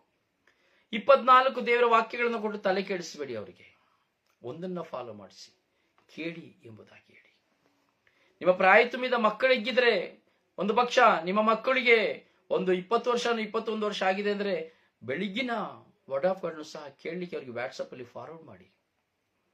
ಪ್ರಿಯರೇ, ಆಧ್ಯಾತ್ಮಿಕತೆಯ ಬೀಜವನ್ನು ನಾವು ಬಿತ್ತುವಾಗ ಅದನ್ನ ನೀರಾಕಿ ನಾವು ಬೆಳೆಸಬೇಕು, ಬೇಲಿ ಕಟ್ಟಿ ಕಾಯಬೇಕು, ಒಳ್ಳೆಯ ಗೊಬ್ಬರವನ್ನು ಹಾಕಬೇಕು. ಆಗಲೇ ಪ್ರತಿಫಲವನ್ನು ಕಾಣಲಿಕ್ಕೆ ಸಾಧ್ಯ, ಇಲ್ಲಾಂದ್ರೆ ಕಾಣಲಿಕ್ಕೆ ಸಾಧ್ಯವಿಲ್ಲ. ಪ್ರಿಯರೇ, ಸ್ವರ್ಗೀಯ ಆತ್ಮ ಬ್ಲೆಸ್ಸಿಂಗ್ ಟೈಮ್ನ ಪ್ರತಿಯೊಂದು ಸೆಷನ್ಗಳು ಯಾವ ಜ್ಞಾನಿಯಿಂದ ಹೊರಬರುವಂತದ್ದಲ್ಲ. ನಾನು ಜ್ಞಾನವಂತನಾಗಿ ನಿಮ್ಮ ಮುಂದೆ ಸಾರುವುದಲ್ಲ, ಮೇಧಾವಿಯಾಗಿ ನಿಮ್ಮ ಮುಂದೆ ಸಾರುವುದಲ್ಲ, ಅಥವಾ ನಾನು ವಿದ್ಯಾಭ್ಯಾಸದಲ್ಲಿ ಪ್ರವೀಣನು ಎಂದು ಸಾರುವುದಲ್ಲ. ನಾನು ಏನು ತಿಳಿಯದವ, ಏನು ಈ ಜ್ಞಾನದ ತಿರುಳು ನನಗೆ ಗೊತ್ತಿಲ್ಲ. ನಿಮ್ಮ ವಿದ್ಯಾಭ್ಯಾಸ, ನಿಮ್ಮ ಮುಂದೆ ನನ್ನ ಈ ಶಿಕ್ಷಣ ಏನೂ ಅಲ್ಲ. ನಾನು ನಿಮ್ಮ ಮುಂದೆ ಸೇವಕನಷ್ಟೇ. ದೇವರು ನನಗೆ ಕೊಡುವಂತಹ ಜ್ಞಾನದ ಮೂಲಕವಾಗಿ, ದೇವರು ಕೊಡುವ ನನಗೆ ವಾಕ್ಯದ ನಿಮಿತ್ತವಾಗಿ ನಾನು ನಿಮ್ಮ ಮುಂದೆ ಶುಭ ಸಂದೇಶವನ್ನು ಸಾರುತ್ತಾ ಇದ್ದೇನೆ ಹೊರತು ಇದರಲ್ಲಿ ನನ್ನದು ಎಂದು ಹೇಳಿಕೊಳ್ಳುವ ಸಾಸಿವೆ ಕಾಳಿನಷ್ಟು ಸಹ ಪಾತ್ರವಿಲ್ಲ. ಯಾಕೆಂದರೆ ನಾನು ಒಂದು ಚುಕ್ಕಿ, ಒಂದು ಗಾಳಿಗೆ ಸಮಾನ. ನೀವು ಧ್ಯಾನಿಸತಕ್ಕಂತಹ ಧ್ಯಾನಗಳು ಅಥವಾ ನನ್ನ ಬಾಯಿಂದ ಹೊರಡುವಂತಹ ಮಾತುಗಳು ನನ್ನದಲ್ಲ. ಆದರೆ ಈ ಧ್ಯಾನಗಳನ್ನು ನೀವು ಧ್ಯಾನಿಸುವಾಗ ವೈಯಕ್ತಿಕವಾಗಿ, ಪ್ರಾಪಂಚಿಕವಾಗಿ, ಪ್ರಸ್ತುತ ಜೀವಿತವನ್ನ ಹಾಗೂ ದೇವರ ವಾಕ್ಯವನ್ನ ಅವಲಂಬಿಸಿಕೊಂಡಿರುತ್ತದೆ. ಹೌದು ಪ್ರಿಯರೇ, ನಾವು ನಮ್ಮ ಜೀವಿತದಲ್ಲಿ ಅನುಭವಗಳಲ್ಲಿ ಮಾತ್ರ ದೇವರನ್ನ ಕಂಡುಕೊಳ್ಳಲಿಕ್ಕೆ ಸಾಧ್ಯ. ನಮ್ಮ ಜೀವಿತದಲ್ಲಿ ಅನುಭವಗಳು ಬರಲಿಲ್ಲವಾದರೆ ನಾವು ದೇವರನ್ನ ಕಂಡುಕೊಳ್ಳಲಿಕ್ಕೆ ಸಾಧ್ಯವಿಲ್ಲ. ಇವತ್ತು ನಾನು ಯಾಕೆ ಹೇಳಿದೆ ಅಂದ್ರೆ, ನಿಮ್ಮ ಮಕ್ಕಳನ್ನ ಕೇಳಿ ಎಂಬುದಾಗಿ. ನೋಡಿ ಪ್ರಿಯರೇ, ಮಕ್ಕಳಿಗೆ ನಾವೇನೆಲ್ಲ ಉಡುಗೊರೆ ಕೊಡಬಹುದು ಅದೆಲ್ಲ ಹಾಳಾಗಿ ಹೋಗ್ತದೆ. ನಾವು ಕೊಡುವಂತ ಉಡುಗೊರೆಗಳು ಏನೇ ನಮ್ಮ ಮಕ್ಕಳಿಗೆ ಕೊಟ್ಟರು ಅದೆಲ್ಲವೂ ಹಾಳಾಗಿ ಹೋಗ್ತದೆ. ಅದೆಷ್ಟು ಬೆಲೆ ಬಾಳುವಂತಿದ್ದರೂ ಸಹ ಅದು ಹಾಳಾಗಿ ಹೋಗ್ತದೆ. ಆದರೆ ದೇವರ ವಾಕ್ಯವೆಂಬ ಉಡುಗೊರೆಯನ್ನು ನಿಮ್ಮ ಮಕ್ಕಳಿಗೆ ಕೊಡುವಾಗ, ನಿಮ್ಮ ಮಕ್ಕಳ ಹೃದಯದಲ್ಲಿ ಅದು ಬಿತ್ತಲು ನೀವು ಸಹಾಯ ಮಾಡುವಾಗ, ಅದೆಂದಿಗೂ ನಿಮ್ಮ ಮಕ್ಕಳ ಜೀವಿತವನ್ನು ನಾಶ ಮಾಡುವುದಿಲ್ಲ. ಅದರಿಂದ ಪ್ರಿಯ ಸಹೋದರನೇ, ಸಹೋದರಿಯೇ, ನಾವು ನಮ್ಮ ಜೀವಿತದಲ್ಲಿ ದೇವರ ವಾಕ್ಯಕ್ಕೆ ನಾವು ಸ್ಥಾನವನ್ನು ಕೊಡಬೇಕು. ಈ ಎಕ್ಲೆಸಿಯಾಸ್ಟಿಕಸ್ ಎಂಬಂತಹ ಈ ಇಬ್ರು ಭಾಷೆಯಿಂದ ಅನುವಾದವಾದಂತಹ ಈ ಸಿರಾಕನ ಪುಸ್ತಕವನ್ನ ನಾವು ಜ್ಞಾನಾರ್ಜನೆಗೆ ತೆಗೆದುಕೊಳ್ಳಬೇಕು. ಈ ಜ್ಞಾನಾರ್ಜನೆ ಮೂಲಕವಾಗಿ ನಾವು ದೇವರನ್ನ ನಾವು ಅರಿತುಕೊಳ್ಳಬೇಕು. ನೋಡಿ, ಧರ್ಮಶಾಸ್ತ್ರವು, ಪ್ರವಾದನೆಗಳು ಹಾಗೂ ಈ ಪ್ರವಾದಿಗಳ ಹೆಜ್ಜೆಯ ಜಾಡಿನಲ್ಲಿ ನಡೆದಂತ ಪುಣ್ಯಾತ್ಮರು ಸದ್ಬೋಧನೆ ಎಂಬ ಅಮೂಲ್ಯ ಐಶ್ವರ್ಯವನ್ನೇ ನಮಗೆ ಬಿಟ್ಟು ಹೋಗಿದ್ದಾರೆ. ದೊಡ್ಡ ಐಶ್ವರ್ಯವನ್ನು ನಮಗೆ ಬಿಟ್ಟೋಗಿದ್ದಾರೆ. ಈ ಐಶ್ವರ್ಯವೇ ಈ ವಾಕ್ಯಗಳು. ಈ ಬೋಧನೆಯಲ್ಲಿ ಅಡಕವಾಗಿರುವಂತಹ ಶಿಕ್ಷಣ ಹಾಗೂ ಜ್ಞಾನ ಸಂಪತ್ತಿನ ಕೀರ್ತಿ ಇಸ್ರಾಯೇಲರಿಗೆ ಸಲ್ಲಬೇಕಾದಂಥದ್ದು. ಇದೆಲ್ಲವೂ ಇಸ್ರಾಯೇಲರಿಗೆ ಸಲ್ಲತಕ್ಕಂಥದ್ದು. ಯಾಕಂದ್ರೆ ಇವುಗಳನ್ನು ಓದುವವರು ಬುದ್ಧಿವಂತರಾದರೆ ಸಾಲದು, ಇವುಗಳನ್ನು ಕಾರ್ಯರೂಪಕ್ಕೆ ತರಲು ಆಸಕ್ತಿಯುಳ್ಳವರಾಗಬೇಕೆಂಬುದೇ ಈ ಸಿರಾಕನ ಗ್ರಂಥದ ಮೂಲ ಉದ್ದೇಶ. ಅರ್ಥ ಆಗಿಲ್ಲ? ಓದಿ ಬುದ್ಧಿವಂತರಾಗುವುದಲ್ಲ, ಓದಿ ಇವುಗಳನ್ನ ಕಾರ್ಯರೂಪಕ್ಕೆ ತರುವಂಥದ್ದು, ಹಾಗೂ ತಮ್ಮ ನುಡಿ ಹಾಗೂ ಬರಹಗಳ ಮೂಲಕ ಇತರರಿಗೂ ಇವುಗಳ ಲಾಭ ದೊರಕುವಂತೆ ಮಾಡಬೇಕು. ಇದನ್ನೇ ನಾನು ಹೇಳಿದೆ. ನಿಮಗೆ ಸ್ನೇಹಿತರಿದ್ದಾರ, ಫ್ರೆಂಡ್ಸ್ ಇದ್ದಾರ, ಶೇರ್ ಮಾಡಿ, ಸಬ್ಸ್ಕ್ರೈಬ್ ಮಾಡ್ಲಿಕ್ಕೆ ಹೇಳಿ. ಹಣಕ್ಕಾಗಿ ಇಲ್ಲ, ದಯವಿಟ್ಟು ಹಣಕ್ಕಾಗಿಲ್ಲ. 1 ರೂಪಾಯಿ ಹಣ ನಾನು ಯೂಟ್ಯೂಬ್ ಅಲ್ಲಿ ನಾನು ತೆಗೆದುಕೊಳ್ಳುತ್ತಾ ಇಲ್ಲ, ಹಣಕ್ಕಾಗಿ ಇಲ್ಲ. ಪ್ರತಿಯೊಬ್ಬರು ಜ್ಞಾನಾರ್ಜನೆಯನ್ನು ಪಡೆದುಕೊಳ್ಳಬೇಕು, ಪ್ರತಿಯೊಬ್ಬರು ಜ್ಞಾನವನ್ನು ಪಡೆದುಕೊಳ್ಳಬೇಕು. ನಮ್ಮ ಮಕ್ಕಳು ಮೊಮ್ಮಕ್ಕಳು ಈ ಜ್ಞಾನದಲ್ಲಿ ಮಿಲನವಾಗಬೇಕು, ಮಿಂದು ಹೋಗಬೇಕು. ಪ್ರಿಯರೇ, ಲಾಭ, ಆತ್ಮಗಳನ್ನು ರಕ್ಷಿಸುವಂತಹ ಒಂದು ಲಾಭ ನಿಮ್ಮ ಮೂಲಕವಾಗಿ, ನನ್ನ ಮೂಲಕವಾಗಿ ದೇವರು ಈ ಪ್ರವಚನಗಳನ್ನ ಹೊರಪಡಿಸ್ತಾ ಇದ್ದಾರೆ. ಅಂದ್ರೆ ನೀವು ಇದನ್ನ ಕೇಳಿ ನಿಮ್ಮ ಜೀವಿತದಲ್ಲಿ ಒಂದು ವಿಷಯದಲ್ಲಿ ಮಾರ್ಪಾಡಾದರೂ ಸಹ ಇದರ ಲಾಭ ನನಗೆ. 100 ಬಲಹೀನತೆಗಳಿದ್ದು ಈ ಸಿರಾಕನ ಗ್ರಂಥವನ್ನು ಧ್ಯಾನಿಸಿ ಒಂದು ಪದವನ್ನ ನಿಮ್ಮ ಜೀವಿತದಲ್ಲಿ, ಒಂದು ಪದ ನಿಮ್ಮ ಜೀವಿತದಲ್ಲಿ ಕೆಲಸ ಮಾಡುತ್ತೆ ಎಂಬುದಾದರೆ ಅದೇ ನಿಜವಾದಂತಹ ಲಾಭ. ಹೌದು ಪ್ರಿಯರೇ, ಇತರರಿಗೂ ನಾವು ಲಾಭ ದೊರಕುವಂತೆ ಮಾಡಬೇಕು. ಒಬ್ಬೊಬ್ಬರು ಸಹ ಲಾಭ ಗಳಿಸಿಕೊಳ್ಬೇಕು. ಒಂದು ವ್ಯಕ್ತಿ ಒಂದು ಪರಿವರ್ತನೆಯನ್ನು ಹೊಂದಬೇಕಾದರೆ ಒಂದು ಕೆಟ್ಟದನ್ನ ಬಿಟ್ಟು ನೋಡಿ, ಇಷ್ಟೂ ನಾವು ಸಂದೇಶಗಳನ್ನ ಸಾರಿ ನಡೀಬೇಕಾದ್ರೆ ಕೇಳುವ ಮನಸ್ಸಿನಲ್ಲಿ ಯಾವುದಾದ್ರೂ ಒಂದು ಕೊರತೆಗಳು ಕಣ್ಣಿಗೆ ಕಂಡೇ ಕಾಣುತ್ತದೆ. ಹೌದು, ನಾನು ಈ ವಿಷಯದಲ್ಲಿ ನಾನು ತಪ್ಪಿತಸ್ಥನು, ಹೌದು ನಾನು ಇಂಥ ವಿಷಯ, ನೋಡಿ ಎಷ್ಟೋ ವಿಷಯಗಳನ್ನ ನಾವು ಧ್ಯಾನಿಸಿದೆವು. ನಾನು ನಿಮಗೆ ನಾಳೆ ಹೇಳ್ತೀನಿ ಎಷ್ಟು ವಿಷಯದ ಬಗ್ಗೆ ನಾವು ಸಿರಾಕನ ಗ್ರಂಥದಲ್ಲಿ ಧ್ಯಾನಿಸಬಹುದು ಎಂಬುದಾಗಿ ನಾನು ನಿಮಗೆ ಹೇಳಿದೆ. ನಾನು ಸ್ವಲ್ಪ ಸ್ಪೀಡ್ ಆಗಿ ಹೇಳ್ಕೊಂಡು ಹೋದೆ. ಎಷ್ಟು ಜನರಿಗೆ ಮನವರಿಕೆ ಆಯಿತು ಅಂತ ಗೊತ್ತಿಲ್ಲ ನನಗೆ. ಪ್ರಿಯರೇ, ಇದು ಲಾಭಕರವಾದಂಥವುಗಳು, ಲಾಭದಾಯಕವಾದಂಥವುಗಳು. ಹಣ ಇರಬಹುದು, ಗಂಡ ಇರಬಹುದು, ಹೆಂಡತಿ ಇರಬಹುದು, ಆಸ್ತಿ ಇರಬಹುದು, ವಿದ್ಯೆ ಇರಬಹುದು, ಎಲ್ಲ ಇರಬಹುದು. ಆದರೆ ಜ್ಞಾನಾರ್ಜನೆ ನಮಗಿಲ್ಲ ಅಂದರೆ ಏನು ಪ್ರಯೋಜನವಿಲ್ಲ ಪ್ರಿಯರೇ. ನೋಡಿ, ಅಜ್ಜನಾದಂತ ಯೆಹೋವ ಧರ್ಮಶಾಸ್ತ್ರ ಪ್ರವಾದನೆಗಳು ಹಾಗೂ ಹಿರಿಯರು ಬರೆದ ಇತರ ಗ್ರಂಥಗಳು ಇವುಗಳನ್ನು ಓದುವುದರಲ್ಲಿ ಬಹುಕಾಲ ಆಸಕ್ತಿಯುಳ್ಳವರಾಗಿದ್ದರು ಎಂಬುದಾಗಿ ಪವಿತ್ರ ಗ್ರಂಥ ಹೇಳ್ತದೆ. ಅಜ್ಜನಾದಂತ ಯೆಹೋವ ಈ ಧರ್ಮಶಾಸ್ತ್ರಗಳನ್ನು ಓದುವುದರಲ್ಲಿ, ಇತರ ಗ್ರಂಥಗಳನ್ನ ಓದುವುದರಲ್ಲಿ ತುಂಬಾ ಆಸಕ್ತಿಯುಳ್ಳವರಾಗಿದ್ದರಂತೆ. ಹಾಗೆ ಅದರಲ್ಲಿ ಪ್ರವೀಣತೆಯನ್ನು ಪಡೆದರು, ಡಾಕ್ಟರೇಟ್ ಪಡೆದರು. ಅದರಲ್ಲಿ ಯೆಹೋವ, ಅವರ ಅಜ್ಜ, ಸಿರಾಕನ ಅಜ್ಜ, ಡಾಕ್ಟರೇಟ್ ಅನ್ನು ಪಡೆದರು. ಈ ವಿಷಯದಲ್ಲಿ ಕಲಿಯಲು ಆಸಕ್ತಿಯುಳ್ಳವರು ಹಾಗೂ ಇವುಗಳನ್ನು ನೀಡುವ ಬೋಧನೆಯನ್ನು ಅನುಸರಿಸಬೇಕು ಎನ್ನುವಂಥದ್ದು ಇವರ ಒಂದು ಗುರಿಯಾಗಿತ್ತು. ಇವುಗಳು ನೀಡುವ ಬೋಧನೆಯನ್ನು ಅನುಸರಿಸಬೇಕು ಎನ್ನುವಂಥವರು ಇನ್ನು ಹೆಚ್ಚು ಪ್ರವೀಣರಾಗಬೇಕೆಂಬ ಉದ್ದೇಶದಿಂದ ಜ್ಞಾನ ಮತ್ತು ಶಿಕ್ಷಣದ ಬಗ್ಗೆ ತಾವೇ ಬರೆದಿಟ್ಟಿದ್ದರು. ಇದನ್ನ ಶ್ರಮವಹಿಸಿ ಅವರು ಭಾಷಾಂತರಿಸಿದರು. ಪ್ರಿಯರೇ, ಶ್ರಮವಹಿಸಿ ಭಾಷಾಂತರಿತರು. ನೋಡಿ, ಇವತ್ತು ಕನ್ನಡದಲ್ಲಿ ನಾವು ಆ ಈಬ್ರೋ ಪದಗಳನ್ನ, ಈಬ್ರೋ ಭಾಷೆನ ನಾವು ಕನ್ನಡದಲ್ಲಿ ಕೇಳ್ತಾ ಇದ್ದೇವೆ ಎಂಬುದಾದರೆ ಇದು ದೇವರ ಮಹಾಮಹಿಮೆ. ಯಾವ ಮನುಷ್ಯನ ಪ್ಲಾನ್ ಇಲ್ಲ, ದೇವರ ಮಹಾಮಹಿಮೆ. ನೋಡಿ, ಓದುವವರು ಗಮನವಿಟ್ಟು ಓದುವ ಉದಾರ ಮನಸ್ಸನ್ನು ತೋರಬೇಕು. ನಾನು ಈ ಪುಸ್ತಕವನ್ನು ಓದ್ತೇವೆ ಅಥವಾ ನಾನು ನಿಮ್ಮ ಮುಂದೆ ಸಾರುವಂತ ಈ ಪುಸ್ತಕವನ್ನು ಕುರಿತು ನಾವು ಸಾರುವಾಗ ಈ ಒಂದು ವಾಚನಗಳನ್ನ, ನೀವು ಕೇಳುವಂತ ಸಂದೇಶಗಳನ್ನ ಗಮನವಿಟ್ಟು ಓದುವಾಗ, ಕೇಳುವಾಗ ಉದಾರ ಮನಸ್ಸನ್ನು ತೋರಬೇಕು. ಅದನ್ನು ರಿಸೀವ್ ಮಾಡಿಕೊಳ್ಳಿಕ್ಕೆ ನಾವು ಸಿದ್ಧರಾಗಬೇಕು. ಕೇಳುವ ವಾಕ್ಯಗಳು ನಮ್ಮ ಹೃದಯದಲ್ಲಿ ಕ್ರಿಯೆ ಮಾಡಲು ಉದಾರತೆಯನ್ನು ತೋರುವಾಗ ಮಾತ್ರ ಅದು ನಮ್ಮೊಳಗೆ ಹೋಗಲು ಸಾಧ್ಯ. ಸಮರ್ಪಕವಾದಂತಹ ಪದಗಳ ಕೊರತೆ ಕಂಡು ಬರಬಹುದು. ಅದರಲ್ಲಿ ಹೇಳ್ತಾ ಇದ್ದಾರೆ, ಒಂದು ಪಕ್ಷ ಸಮರ್ಪಕವಾದ ಪದಗಳು ಕಂಡು ಬರುವುದಾದರೆ ಕ್ಷಮೆ ನೀಡಬೇಕೆಂಬುದಾಗಿಯೂ ಸಹ ಈ ಪುಸ್ತಕದಲ್ಲಿ ಅವರು ಪತ್ರದಲ್ಲಿ ಬರೆಯುತ್ತಾರೆ.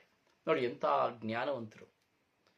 ನಾವು ಸಹ ಕೆಲವು ಸಾರಿ ಇಂತಹ ಮೇಧಾವಿಗಳ ಮಾತುಗಳ ಮುಖಾಂತರವೇ ನಾನು ನೋಡಿ, ಕೆಲವರೆಲ್ಲ ಹೇಳ್ತಾ ಇದ್ರು, ನಾನು ಬರೀ ಮುಂಚೆ ಎಲ್ಲ ಲೆಟ್ರ್ ಇತ್ತು, ಈಗೆಲ್ಲ ಲೆಟ್ರ್ ಇಲ್ಲ, ಲೆಟ್ರ್ ಬರೆದು ಕಳಿಸ್ಬೇಕಾಯ್ತು. ಆವಾಗ ನಾನು ಕೊನೆಯಲ್ಲಿ ನಾನು ಬರೀತಾ ಇದ್ದೆ, ನನಗೆ ಹೇಳ್ಕೊಡ್ತೇವೆ, ಇದರಲ್ಲಿ ಏನಾದರೂ ತಪ್ಪಿದರೆ ದಯವಿಟ್ಟು ನನ್ನನ್ನು ಕ್ಷಮಿಸಿರಿ, ನಾನು ಬರೆದಿರುವಂತ ವಿಷಯದಲ್ಲಿ ಯಾವ್ದಾದ್ರು ತಪ್ಪಿದರೆ ದಯವಿಟ್ಟು ಕ್ಷಮಿಸಿರಿ. ಹೌದು ಪ್ರಿಯರೇ, ಹೀಗೆ ಭಿನ್ನಹವನ್ನ, ಕ್ಷಮೆ ನೀಡಬೇಕೆಂಬಂತ ಭಿನ್ನಹವನ್ನ ಸೂಚಿಸ್ತಾರೆ ಈ ಯೆಹೋಶುವ. ಹೀಗಿರ್ಬೇಕಾದ್ರೆ ಹೀಬ್ರೂ ಭಾಷೆಯಲ್ಲಿ ಬರೆದದನ್ನ ಇನ್ನೊಂದು ಭಾಷೆಗೆ ಅನುವಾದಿಸಿದಾಗ ಮೂಲದಲ್ಲಿದ್ದಂತ ಸ್ವಾರಸ್ಯ ಇರುವುದಿಲ್ಲ. ಅಷ್ಟೇ ಅಲ್ಲದೆ ಧರ್ಮಶಾಸ್ತ್ರ, ಪ್ರವಾದನೆ ಮತ್ತು ಇತರ ಗ್ರಂಥಗಳನ್ನು ಅನುವಾದಿಸುವಾಗ ಎಷ್ಟು ವ್ಯತ್ಯಾಸಗಳು ಸಹ ಬರುತ್ತವೆ. ಯಾಕೆಂದ್ರೆ ಪದಕ್ಕೆ ಪದ ಸಮಂಜಸವಾಗಿ ಬರುವುದಿಲ್ಲ. ಕೆಲವು ಪದಗಳಲ್ಲಿ ಏಕವಚನವಾಗಿ ಕಾಣ್ತದೆ, ಕೆಲವು ವಚನಗಳು ಬಹುವಚನವಾಗಿ ಕಾಣ್ತದೆ. ಕೆಲವು ವಿಷಯಗಳನ್ನ ನಾವು ನೋಡ್ಬೇಕಾದ್ರೆ ಅಲ್ಲಿ ಒಂದು ಪ್ರವಾದನೆ ಮತ್ತು ಗ್ರಂಥಗಳನ್ನ ಅನುವಾದಿಸುವಾಗ ಸ್ವಲ್ಪ ವ್ಯತ್ಯಾಸವೂ ಸಹ ಬರ್ಬೋದು. ಅಂದ್ರೆ ಈಗ ನಮ್ಮ ಮುಂದೆ ಇದನ್ನ ತಿಳ್ಕೊಳ್ಳಿಕ್ಕೆ ಹೀಬ್ರೂ ಪುಸ್ತಕ ಇಲ್ಲ, ಮತ್ತೆ ಹೀಬ್ರೂ ನಮಗೆ ಗೊತ್ತಿಲ್ಲ. ಒಂದು ಪಕ್ಷ ಹೀಬ್ರೂ ಗೊತ್ತಿದ್ರೆ ಆ ಹೀಬ್ರೂ ಭಾಷೆಗೆ ಮತ್ತು ಈ ಸಿರಾಕನ ಗ್ರಂಥದ ಪದಕ್ಕೂ ತಾಳೆ ಮಾಡಿ ನೋಡಬೇಕಾದ್ರೆ ನಮಗೆ ವ್ಯತ್ಯಾಸ ಗೊತ್ತಾಗ್ತಾ ಇದ್ದಿರ್ಬೋದು. ಈಗ ಇಂಗ್ಲಿಷ್ ಗೊತ್ತಾದವರಿಗೆ ಮಾತಾಡುವಾಗ ಇಂಗ್ಲಿಷ್ನ ಅರ್ಥ ಎಲ್ಲರಿಗೂ ಗೊತ್ತಾಗ್ತದೆ.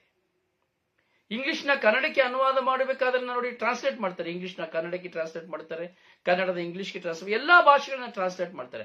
ಆದರೆ ಟ್ರಾನ್ಸ್ಲೇಟ್ ಮಾಡುವಾಗ ಎಲ್ಲಾ ಭಾಷೆಯಲ್ಲಿಯೂ ಸಹ ಎಲ್ಲ ಪದಗಳು ಸರಿಯಾದ ಪದಗಳಾಗಿ ಬರೋದಕ್ಕೆ ಸ್ವಲ್ಪ ಕಷ್ಟ ಆಗ್ತದೆ, ಸ್ವಲ್ಪ ವ್ಯತ್ಯಾಸ ಆಗ್ತದೆ. ಈಗ ನೋಡಿ, ಯು, ನೀನು ಅಂದ್ರೂ ಸಹ ಯು, ನೀವು ಅಂದ್ರೂ ಸಹ ಯು. ಆದರೆ ಕನ್ನಡದಲ್ಲಿ ಬರುವಾಗ ನೀನು ವ್ಯತ್ಯಾಸ, ನೀವು ಬಹುವಚನ, ನೀನು ಏಕವಚನ, ನೀವು ಬಹುವಚನ, ನಾನು ಏಕವಚನ, ನಾವು ಬಹುವಚನ,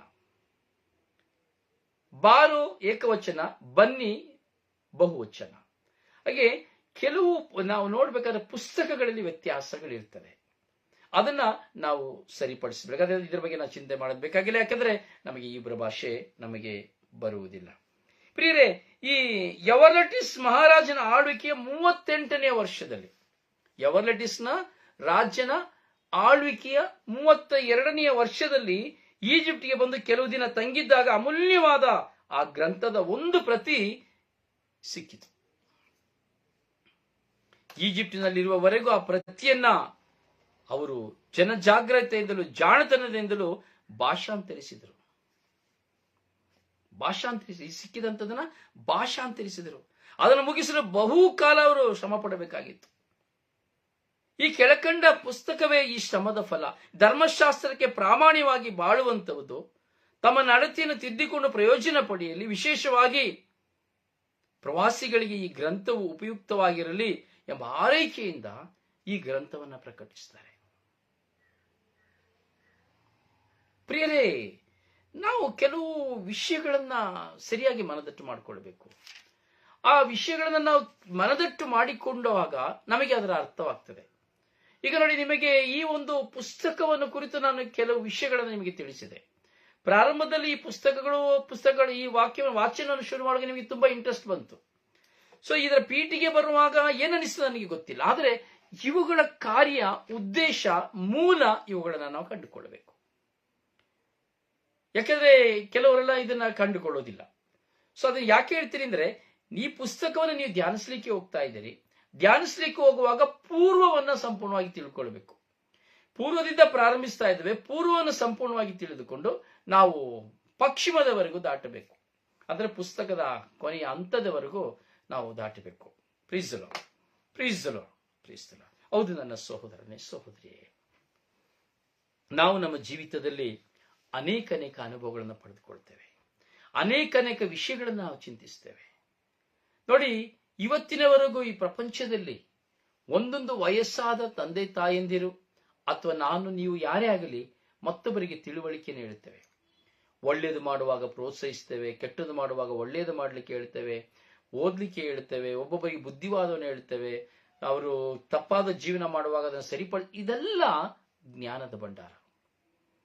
ಇವೆಲ್ಲವೂ ಜ್ಞಾನದ ಭಂಡಾರ. ಇವೆಲ್ಲವೂ ಹಣ ಕೊಟ್ಟು ಕೊಂಡುಕೊಳ್ಳುವುದಲ್ಲ. ಈ ಪುಸ್ತಕಗಳನ್ನ ನಾವು ಧ್ಯಾನಿಸುವಾಗ ಈ ಪುಸ್ತಕ ನಮ್ಮನ್ನ ಕ್ರಿಯಾಶೀಲರನ್ನಾಗಿ ಮಾಡ್ತದೆ. ಈ ಧ್ಯಾನವನ್ನು ಧ್ಯಾನಿಸಬೇಕಾದ ಕ್ರಿಯಾಶೀಲ. ನಿಮ್ಮ ಮಕ್ಕಳು ಹೇಗಿರ್ತಾರೋ ಗೊತ್ತಿಲ್ಲ, ನೀವು ಹೇಗಿರ್ತಾರೋ ಗೊತ್ತಿಲ್ಲ, ನಿಮ್ಮ ಮಿತ್ರರು ಹೇಗಿರ್ತಾರೋ ಗೊತ್ತಿಲ್ಲ. ಈ ಧ್ಯಾನವನ್ನ ನೀವು ಕೇಳಿ ಹೋಗುವಾಗ, ಪ್ರತಿದಿನದ ಈ ಧ್ಯಾನಗಳನ್ನು ಕೇಳಿ ಹೋಗುವಾಗ ನೀವು ಕ್ರಿಯಾಶೀಲರಾಗ್ತೀರಿ. ಕೇಳಿದನ್ನ ನಿಮಗೆ ಗೊತ್ತಿಲ್ಲದೆ ನೀವು ಪರರಿಗೆ ಹೇಳಲಿಕ್ಕೆ ಪ್ರಾರಂಭ ಮಾಡ್ತೀರಿ. ಕೇಳಿದನ್ನ ಪರರಿಗೆ ನೀವು ಅಡ್ವೈಸ್ ಮಾಡಲಿಕ್ಕೆ ಪ್ರಾರಂಭ ಮಾಡ್ತೀರಿ. ತಪ್ಪನ್ನ ತಪ್ಪು ಎಂದು ಹೇಳಲಿಕ್ಕೆ ನೀವು ಶುರು ಮಾಡ್ತೀರಿ. ಹಾಗೂ ನಿಮ್ಮ ತಪ್ಪುಗಳು ಏನೇ ಎಂಬುದನ್ನು ನೀವು ಅರಿತುಕೊಳ್ತೀರಿ. ಅಂದ್ರೆ ಅಷ್ಟು ಪ್ರಬಲವಾದದ್ದು ಈ ಸಿರಾಕನ ಪುಸ್ತಕ. ಈ ಸಿರಾಕನ ಒಂದೊಂದು ಧ್ಯಾನ ನಾವು ನೋಡಿದ ಈಗ 3 ಎಪಿಸೋಡ್ಗಳನ್ನ ನಾವು ಧ್ಯಾನಿಸಿದ್ವು ಸಿರಾಕನ ಗ್ರಂಥದ್ದು. ಈ 3 ಎಪಿಸೋಡ್ ಅಲ್ಲಿ ನಾವು ಧ್ಯಾನಿಸಬೇಕಾದ ದೇವರಲ್ಲಿ ನಾವು ಸುಜ್ಞಾನ ಸನ್ನಡತೆಯನ್ನು ಕುರಿತು, ಸಹನೆ ಸಂಯಮವನ್ನು ಕುರಿತು, ನಾವು ದೇವರಲ್ಲಿ ಭಯಭಕ್ತಿಯನ್ನು ಕುರಿತು, ಸುಜ್ಞಾನದ ಸ್ತುತಿಯನ್ನು ಕುರಿತು 1 ಅಧ್ಯಾಯವನ್ನ ನಾವು ಧ್ಯಾನಿಸಿದೆವು. ಈ 3 ಅಧ್ಯಾಯಗಳು ಎಷ್ಟು ಶ್ರೇಷ್ಠಕರವಾಗಿತ್ತು ಎಂದು ನೀವು ಚಿಂತಿಸಿದ್ದೆ ಆದರೆ, ಧ್ಯಾನಿಸಿದೆ ಆದರೆ ಅದು ನಿಮಗೆ ಅರಿವಾಗ್ತದೆ. ಹೌದು ಪ್ರಿಯರೇ, ಸುಮ್ಮನೆ ಏನೋ ಒಂದು ಸಾರಿ ಕೇಳಿ ಬಿಟ್ಬಿಟ್ಟೆ ಅಂತಲ್ಲ, ನಾವು ಕೇಳಬೇಕು, ಸಂಪೂರ್ಣವಾಗಿ ಕೇಳಬೇಕು. ನಾವು ಕೇಳಲಿಕ್ಕೆ ಏನ್ ಮಾಡಬೇಕು? ಉದಾರತೆಯನ್ನು ತೋರಿಸಬೇಕು. ಅಯ್ಯೋ ನನಗೆ ಇರ್ಲಿ ಇರ್ಲಿ ಇರ್ಲಿ ನಾ ಕೇಳ್ತಾ ಇದ್ದೀನಿ, ಎಲ್ಲಿಯೋ ಒಂದ್ ಕಡೆ ಇದು, ಇಲ್ಲಿ ಶಬ್ದ ಒಂದ್ ಕಡೆ ಓಡ್ತಾ ಇದೆ, ನಾನೊಂದು ಕಡೆ ಇದ್ದೀನಿ. ಇಲ್ಲ, ಕಾನ್ಸಂಟ್ರೇಟ್ ಮೈಂಡ್ ಇರಬೇಕು. ನಾನು ಕೇಳುವಾಗ ಶಬ್ದಗಳು ನನ್ನ ಕಿವಿಯಲ್ಲಿ ಕೇಳುವುದು ಮಾತ್ರವಲ್ಲ, ಆ ಶಬ್ದಗಳ ಆ ಅರ್ಥಗಳು ನನ್ನ ಹೃದಯದ ಅಲಿಗೆಯಲ್ಲಿ ಕೆತ್ತಲ್ಪಡಬೇಕು. ಆಗ ಮಾತ್ರವೇ ಇವುಗಳು ಸಾಧನ ಮತ್ತು ಸಾಧಕವಾಗಲಿಕ್ಕೆ ಸಾಧ್ಯ. ಈ ವಾಕ್ಯಗಳು, ನೀವು ಧ್ಯಾನಿಸುವಂತಹ ಈ ಧ್ಯಾನಗಳು ಜೀವ, ಮಾರ್ಗ, ಸತ್ಯ, ದೈವತ್ವ, ಈ 4 ಸಹ ಹೊಂದಿಕೊಂಡಿದೆ. ಜೀವ, ಮಾರ್ಗ, ಸತ್ಯ, ದೈವತ್ವ, ಈ 4 ಸಹ ಹೊಂದಿಕೊಂಡಿದೆ. ಇದು ದೇವರ ವಾಕ್ಯ, ಮನುಷ್ಯನ ವಾಕ್ಯವಲ್ಲ. ಜ್ಞಾನವೆಂಬುದು ದೇವರಿಂದ ಬರುವಂಥದ್ದು. ದೈವ ಜ್ಞಾನವೇ, ದೈವ ಭಯವೇ ಜ್ಞಾನಕ್ಕೆ ಮೂಲ ಎಂಬುದಾಗಿ ನಾವು ನೋಡ್ತೇವೆ. ಇದರಿಂದ ದೈವ ಭಯವುಳ್ಳವನು ಮಾತ್ರ ಇವುಗಳನ್ನು ಶ್ರವಿಸಲು ಸಾಧ್ಯ. ದೈವ ಭಯವುಳ್ಳವನು ಸಹ ಮಾತ್ರವೇ ಇವುಗಳನ್ನು ಕೈಗೊಂಡು ನಡೆಯಲು ಸಾಧ್ಯ. ಇನ್ನಾರಿಂದಲೂ ಸಹ ನಡೆಯಲು ಸಾಧ್ಯವಿಲ್ಲ. ಹೀಗಿರುವಾಗ ನಾವು ದೇವರಲ್ಲಿ ಭರವಸೆಯನ್ನು ಕುರಿತು ನಾವು ಚಿಂತಿಸ್ತಾ ಇದ್ದೇವೆ. ದೇವರಲ್ಲಿ ಭರವಸೆಯನ್ನು ಕುರಿತು ಚಿಂತಿಸುವಾಗ 2ನೇ ಅಧ್ಯಾಯದ 2ನೇ ವಾಕ್ಯದಲ್ಲಿ ನಿನ್ನ ಹೃದಯದಲ್ಲಿರುವ ಪ್ರಾಮಾಣಿಕತೆ, ಸ್ಥಿರತೆ. ಸೊ ನಮ್ಮ ಹೃದಯದಲ್ಲಿರಲಿ, ನಿನ್ನ ಹೃದಯದಲ್ಲಿರಲಿ ಪ್ರಾಮಾಣಿಕತೆ ಮತ್ತು ಸ್ಥಿರತೆ. ಸೊ ಯಾವಾಗ ಸ್ಥಿರತೆ ಇರ್ತದೋ ಆ ಸ್ಥಿರತೆ ನಮ್ಮನ್ನ ಕದಲಿಕ್ಕೆ ಬಿಡೋದಿಲ್ಲ, ಗೊಂದಲ ಮಾಡಲಿಕ್ಕೆ ಬಿಡೋದಿಲ್ಲ. ಸ್ಥಿರತೆಗೆ ಇನ್ನೊಂದು ಪದ ಏನ್ ಹೇಳುದು ಇಂಗ್ಲಿಷಲ್ಲಿ ಏನ್ ಹೇಳ್ತಾರೆ? ಸ್ಥಿರತೆ. ಸ್ಥಿರತೆಗೆ ಏನ್ ಹೇಳ್ತಾರೆ ಇಂಗ್ಲಿಷಲ್ಲಿ ಪದ? ಯಾರಾದ್ರೂ ಗೊತ್ತಿದ್ರೆ ದಯವಿಟ್ಟು ಬರೀರಿ. ಅಲ್ಲ, ಸ್ಥಿರತೆ ಅಂದ್ರೆ ಏಕಾಗ್ರತೆ. ಸ್ಥಿರತೆ, ಏಕಾಗ್ರತೆ, ಅಂದ್ರೆ ಕಾನ್ಸಂಟ್ರೇಟ್ ಮೈಂಡ್ ಅಲ್ಲ. ಸ್ಥಿರತೆ ಅಂದ್ರೆ ಹಾಗೆ ಅಂತ ಕಾಣ್ತದೆ. ಎಸ್, ಓಕೆ, ಸ್ತೋತ್ರ ರಚ. ಹೀಗೆ ನಮಗೆ ಸ್ಥಿರತೆ, ಪ್ರಾಮಾಣಿಕತೆ ನಮ್ಮ ಹೃದಯದಲ್ಲಿ ಇರಬೇಕು.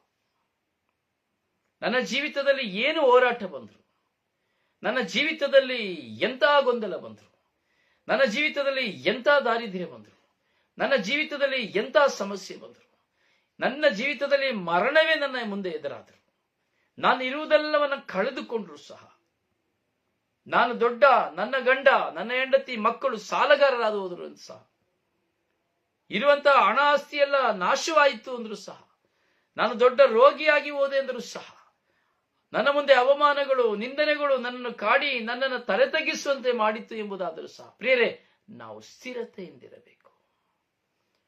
ಸೊ ಕಾನ್ಸಂಟ್ರೇಟ್ ಮೈಂಡ್ ಅಲ್ಲಿ ಇರಬೇಕು, ಏಕಾಗ್ರತೆಯಲ್ಲಿ ನಾನಿರಬೇಕು.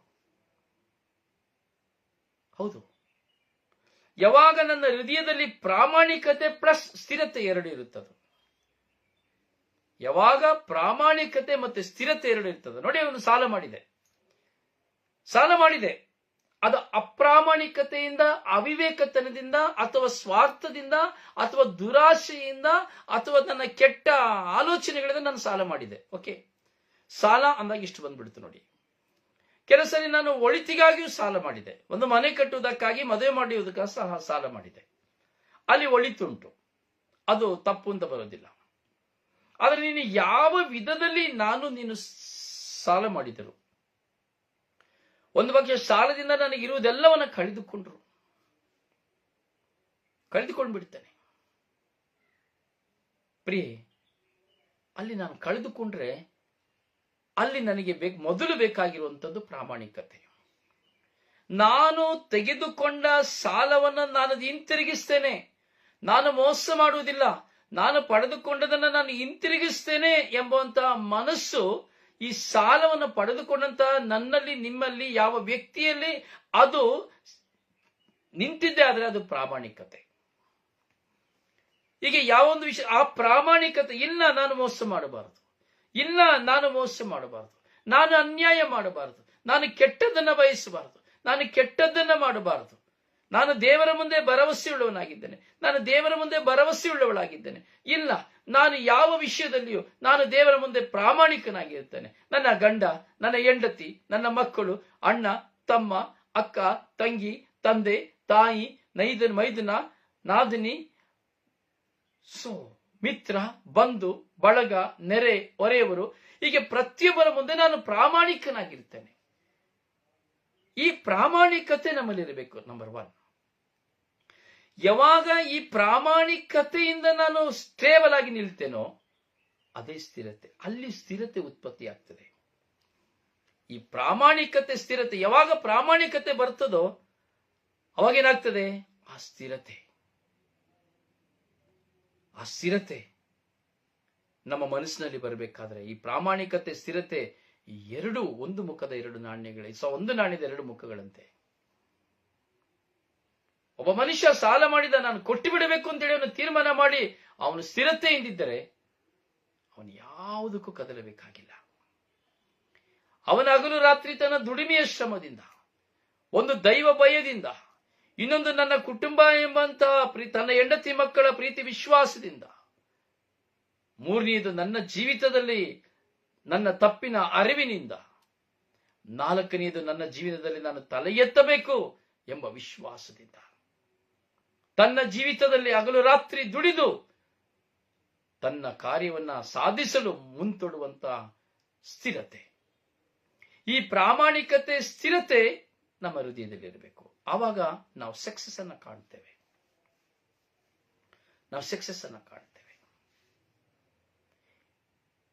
ಸಕ್ಸಸ್ ಅಂದ್ರೆ ಜಯ ಅಲ್ಲ ಹೇಳೋದು. ಸಕ್ಸಸ್ ಅಂದ್ರೆ ಏನ್ ಹೇಳೋದು? ಜಯನ. ಕೆಲವು ಸಾರಿ ನನಗೆ ಇಂಗ್ಲಿಷ್ ಪದದಲ್ಲಿ ಕನ್ನಡ ಬರೋದಿಲ್ಲ, ಕನ್ನಡ ಪದದಲ್ಲಿ ಇಂಗ್ಲಿಷ್ ಬರೋದಿಲ್ಲ. ಯಾಕಂದ್ರೆ ಜನ ಇವತ್ತು ಇಂಗ್ಲಿಷ್ನು ಕೇಳ್ತಾರೆ, ಕನ್ನಡನೂ ಕೇಳ್ತಾರೆ. ಸೊ ಅದರಿಂದ ನಾನು ಕೇಳ್ತಾ ಇದ್ದೀನಿ. ಅಂದ್ರೆ ಸಕ್ಸಸ್, ಪ್ಲೀಸ್ ದ ಲಾರ್ಡ್. ಹೌದು ಪ್ರಿಯರೇ, ನಮ್ಮ ಜೀವಿತದಲ್ಲಿ ನಾವು ಯಾವ ವಿಧದಲ್ಲಿ ಸೋತು ಹೋದ್ರೂ ನನ್ನಲ್ಲಿ ನಿರೀಕ್ಷೆ, ನಂಬಿಕೆಗಳಿರಬೇಕು. ನನ್ನಲ್ಲಿ ಪ್ರಾಮಾಣಿಕತೆ ಇರೋದಾದರೆ ನನ್ನಲ್ಲಿ ಸ್ಥಿರತೆ ಉದ್ಭವ ಆಗ್ತದೆ. ಯಾವಾಗ ಈ ಪ್ರಾಮಾಣಿಕತೆ ಇರ್ತದೋ, ನಾನು ಒಂದು ಸಾರಿ ತೀರ್ಮಾನ ಮಾಡಿದರೆ ಅದು ಸ್ಥಿರತೆ. ಇಲ್ಲ, ಯಾವುದೇ ಕಾರಣಕ್ಕೂ ಇಲ್ಲ, ನಾನಿದನ್ನ ಮಾಡಬೇಕು, ನಾನಿದನ್ನ ಕೊಡಬೇಕು. ಸ್ಥಿರತೆ, ತೀರ್ಮಾನ. ಹೀಗೆ ದೇವರ ವಾಕ್ಯ ಹೇಳ್ತಾ ಇದೆ, ನಿನ್ನ ಹೃದಯದಲ್ಲಿರಲಿ ಪ್ರಾಮಾಣಿಕತೆ ಮತ್ತು ಸ್ಥಿರತೆ. ಪ್ರೀಸ್ ದ ಲಾರ್ಡ್. ಹೌದು ಪ್ರಿಯರೇ,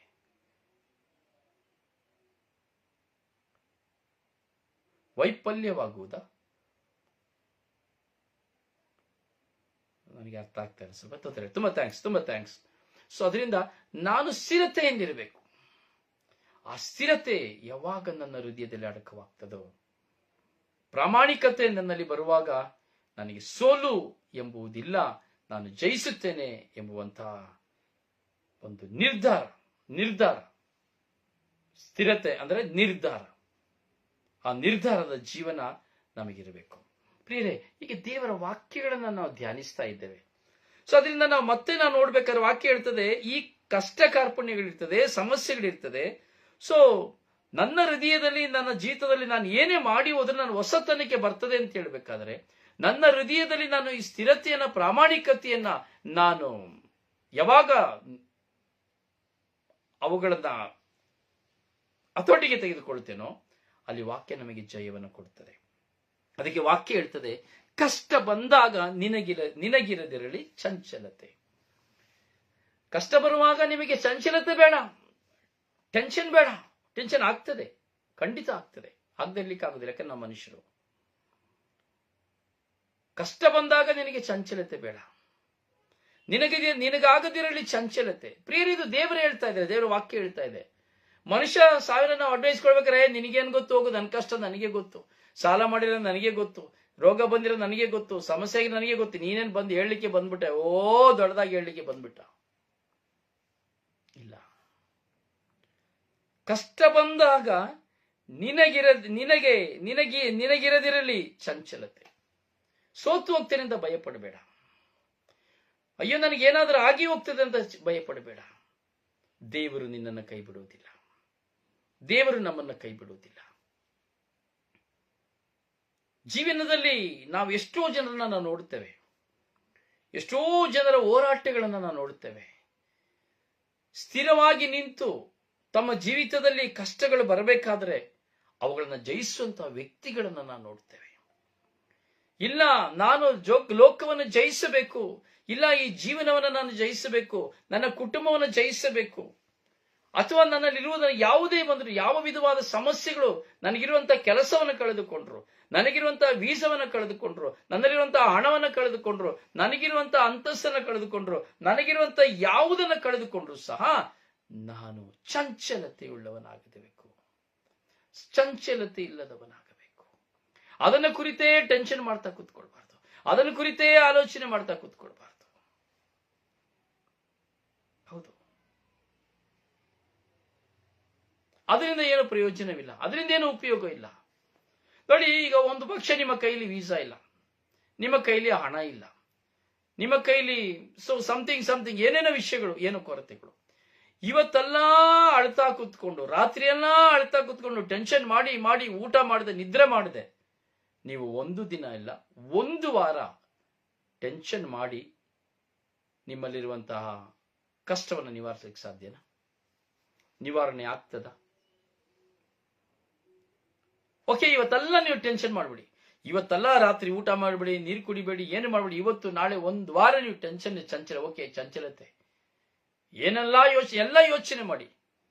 ಈ ಒಂದು ವಾರದಲ್ಲಿ ಅದನ್ನ ನಿಮ್ಮ ಕೈಲಿ ನಿವಾರಿಸಲಿಕ್ಕೆ ಆಗ್ತದ? ಕೋಟಿ ರೂಪಾಯಿಗಳನ್ನ ಹಿಂತಿರುಗಿಸಿಕೊಳ್ಳಿಕ್ಕೆ ಆಗ್ತದ? ಅಥವಾ ಕಳೆದುಕೊಂಡಂತ ಆಸ್ತಿಯನ್ನ ಕೊಂಡುಕೊಳ್ಳಿಕ್ಕೆ ಆಗ್ತದ? ಅಥವಾ ಕಳೆದು ಹೋದಂತ ಮಾನವನ್ನ ಪಡ್ಕೊಳ್ಳಿಕ್ಕೆ ಆಗ್ತದ? ಅಥವಾ ತಪ್ಪಿ ಹೋದ ಹೆಸರನ್ನ ಸರಿಪಡಿಸಿಕೊಳ್ಳಿಕ್ಕೆ ಆಗ್ತದ? ಅಥವಾ ಹೋದಂತ ಆರೋಗ್ಯವನ್ನ ಮತ್ತೆ ಪಡ್ಕೊಳ್ಳಿಕ್ಕೆ ಸಾಧ್ಯನಾ? ಇಲ್ಲ, ಸಾಧ್ಯವೇ ಇಲ್ಲ.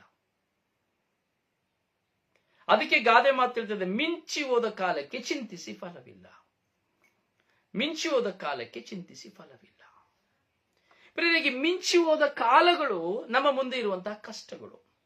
ಅದನ್ನ, ಈ ಕಷ್ಟಗಳನ್ನ ನಾವು ಈಸಿಯಾಗಿ ತಗೊಳ್ಬೇಕು. ಈ ಈಸಿಯಾಗಿ ತಗೊಳ್ತೇನೆ ಎಂಬುದಾದರೆ ಪ್ರಿಯರೇ, ಈ ಕಷ್ಟಗಳ ಮಡಿಲಲ್ಲಿ ನಾವು ಈಸಿಯಾಗಿ ತಗೊಳ್ತೇವೆ ಎಂಬುದಾದರೆ, ನಾವು ಒಂದು ವ್ಯಕ್ತಿಯನ್ನ ನಾವು ಚಿಂತಿಸಬಹುದು, ಸ್ವಲ್ಪ ಸಮಯದ ತನಕ ಅಷ್ಟೇ. ಪವಿತ್ರ ಗ್ರಂಥದಲ್ಲಿ ನೋಡುವಂತಹ ಯೋಬನನ್ನ, ದೇವರಿಗೆ ಅಚ್ಚುಮೆಚ್ಚಿಗೆ ಆಗಿದ್ದ ಯೋಬ, ಗೊತ್ತಲ್ಲ, ನಮ್ಮೆಲ್ಲರಿಗೂ ಚೆನ್ನಾಗಿ ಗೊತ್ತು.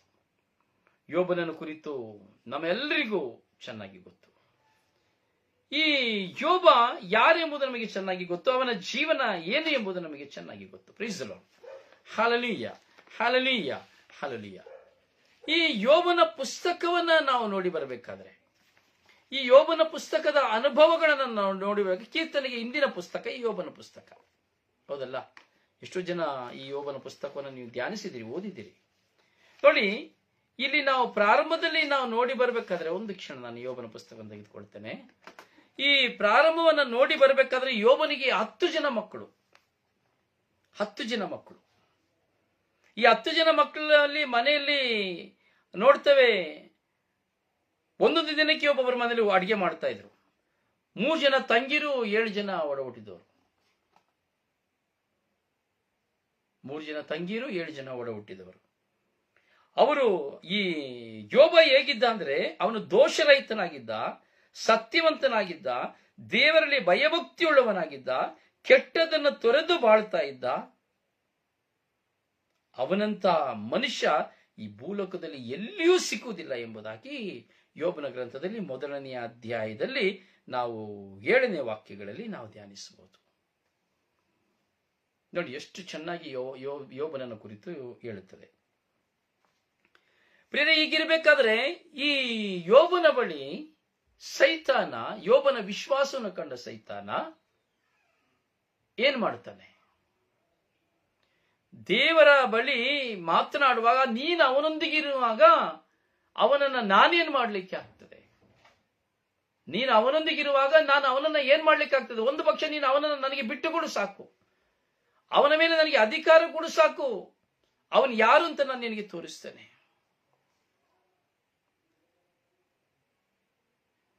ನೀವು ಇಷ್ಟೆಲ್ಲ ಹೇಳ್ತಾ ಇದ್ದೀರಲ್ಲ, ನಿಮ್ಮನ್ನ ದೇವರು ದೇವರು ಅಂತ ಆರಾಧಿಸ್ತಾ, ಸ್ತುತಿಸ್ತಾ, ಮಹಿಮಾ ಪಡಿಸ್ತಾ ಇದ್ದಾರೆ. ಒಂದು ಕೆಲಸ ಮಾಡಿ, ಅವನಿಗಿರುವಂತ ಆಸ್ತಿ ಎಲ್ಲ ನೀವು ತೆಗೆದುಕೊಂಡ್ಬಿಡಿ ನೋಡುವ. ವಾಕ್ಯ ಹೇಳ್ತದೆ, ನೀವು ಕೈ ಚಾಚಿ ಆತನ ಸೊತ್ತನ್ನೆಲ್ಲ ಅಳಿಸಿಬಿಡಿ, ಆಗ ಆತ ನಿಮ್ಮನ್ನು ಮುಖಾಮುಖಿಯಾಗಿ ನಿಂದಿಸುತ್ತಾನೆ ಇಲ್ವೋ ಎಂಬುದನ್ನು ನೀವು ನೋಡ್ತೀರಿ. ಹೌದಲ್ಲ? ಒಬ್ಬ ಮನುಷ್ಯ ಹಣ ಅಂತಸ್ತು ಆಸ್ತಿರ್ಬೇಕಾದ್ರೆ, ಅಯ್ಯೋ ಜೇಸು, ಅಯ್ಯೋ ಮುಜೆ ಜೇಸು, ಅಯ್ಯೋ ನನ್ನ ದೇವರು, ಓ my lord, O my god, ಓ ಎಂತ ಒಳ್ಳೆಯ ದೇವರಪ್ಪ ಹೇಳ್ತೀವಲ್ಲ. ಇಲ್ಲಿ ಸೈತಾನ ಹೇಳ್ತಾ ಇದ್ದಾನೆ, ನೀನು ಇಷ್ಟು ಹೇಳ್ತಾ ಇದ್ದಿಲ್ಲ, ನಿನ್ನ ಯೋಬನ ಬಗ್ಗೆ ಒಳ್ಳೆಯವನು ಅಂತ ಹೇಳ್ತಾ ಇದೆಯಲ್ಲ, ಅವನಿಗಿರುವಂತ ಆಸ್ತಿ ಅಂತಸ್ತನ್ನ ನೀನು ತಗೊಂಡ್ಬಿಡು, ನೋಡು, ಆಮೇಲೆ ನೋಡಿದೆ ಅವನು ಹೇಗೆ ನಿನ್ನ ನಿಂದಿಸ್ತಾನೆ ಅಂತ ನಿನಗೆ ಗೊತ್ತಾಗ್ತದೆ. ಆದ್ರೆ ದೇವರಿಗೆ ಯೋಬನ ಬಗ್ಗೆ ಗೊತ್ತು. ದೇವರಿಗೆ ಯೋಬನ ಬಗ್ಗೆ ಗೊತ್ತು. ದೇವರು ಹೇಳ್ತಾರೆ ಸೈತಾನಿಗೆ, ನೋಡು, ಒಂದ್ ಕೆಲಸ ಮಾಡು, ನಾನ್ ತೆಗೆಯೋದಿಲ್ಲ, ಆತನ ಆಸ್ತಿ ಪಾಸ್ತಿ ಎಲ್ಲ ನಿನ್ನ ವಶಕ್ಕೆ ನಾನು ಬಿಡ್ತೇನೆ, ಆತನ ಮೈ ಮೇಲೆ ಮಾತ್ರ ನೀನು ಕೈ ಹಾಕ್ಬಾರ್ದು. ಅವನ್ನ ನೀನು ವಶಕ್ಕೆ ಬಿಡ್ತೀನಪ್ಪ, ಬಿಟ್ಬಿಡ್ತೀನಿ, ಆದ್ರೆ ನೀನು ಅವನ ಮೇಲೆ ಕೈ ಹಾಕ್ಬಾರ್ದು. Hallelujah, hallelujah, hallelujah.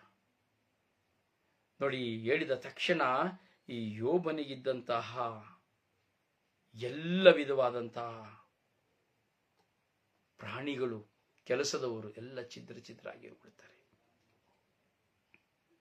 ಎಲ್ಲ ಛಿದ್ರ ಆಗಿ ಹೋಗ್ಬಿಡ್ತಾರೆ.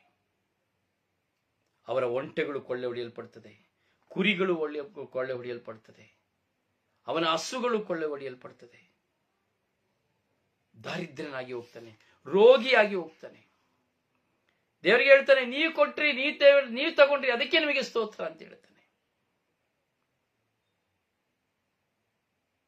ಹೌದು ಪ್ರಿಯರೇ, ನೀವು ಕೊಟ್ರಿ, ನಿಮಗೆ ಸ್ತೋತ್ರ ಎಂಬುದಾಗಿ ಹೇಳ್ತಾನೆ. ನೀವು ಅವನನ್ನು ಬೇಲಿ ಕಟ್ಟಿದಿರಿ, ಒಮ್ಮೆ ಬೇಲಿನ ಬಿಚ್ಚಿಬಿಡಿ, ನೀವು ಹಾಕಿದ ಬೇಲಿನ ಬಿಚ್ಚಿದ್ರೆ ನಾನು ಒಳಗೆ ಹೋಗ್ತೇನೆ. ಇರುವುದೆಲ್ಲ ಕಳೆದುಕೊಂಡ ಯೋಬ ದಾರಿದ್ರ್ಯನಾಗಿ, ರೋಗಿಯಾಗಿ ಹೋಗ್ತಾನೆ.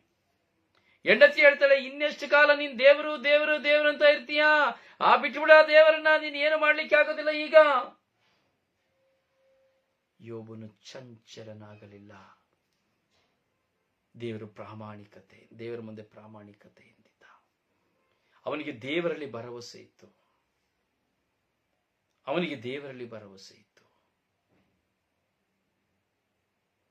ದೇವರಲ್ಲಿ ಭರವಸೆ ಇದ್ದ ಕಾರಣ ಅವನು ಮೈಯೆಲ್ಲ ರೋಗ ಬಂದು, ಚರ್ಮ ರೋಗ ಬಂದು, ಅವನು ಬೂದಿಯಲ್ಲಿ ಕುಳಿತುಕೊಂಡು ಚಿಪ್ಪನ್ನು ತೆಗೆದುಕೊಂಡು ಕೆರೆದುಕೊಳ್ಳುವಾಗಲೂ ಅವನು ದೇವರನ್ನ ಸ್ತುತಿ ಮಾಡುತ್ತಾ ಇದ್ದ.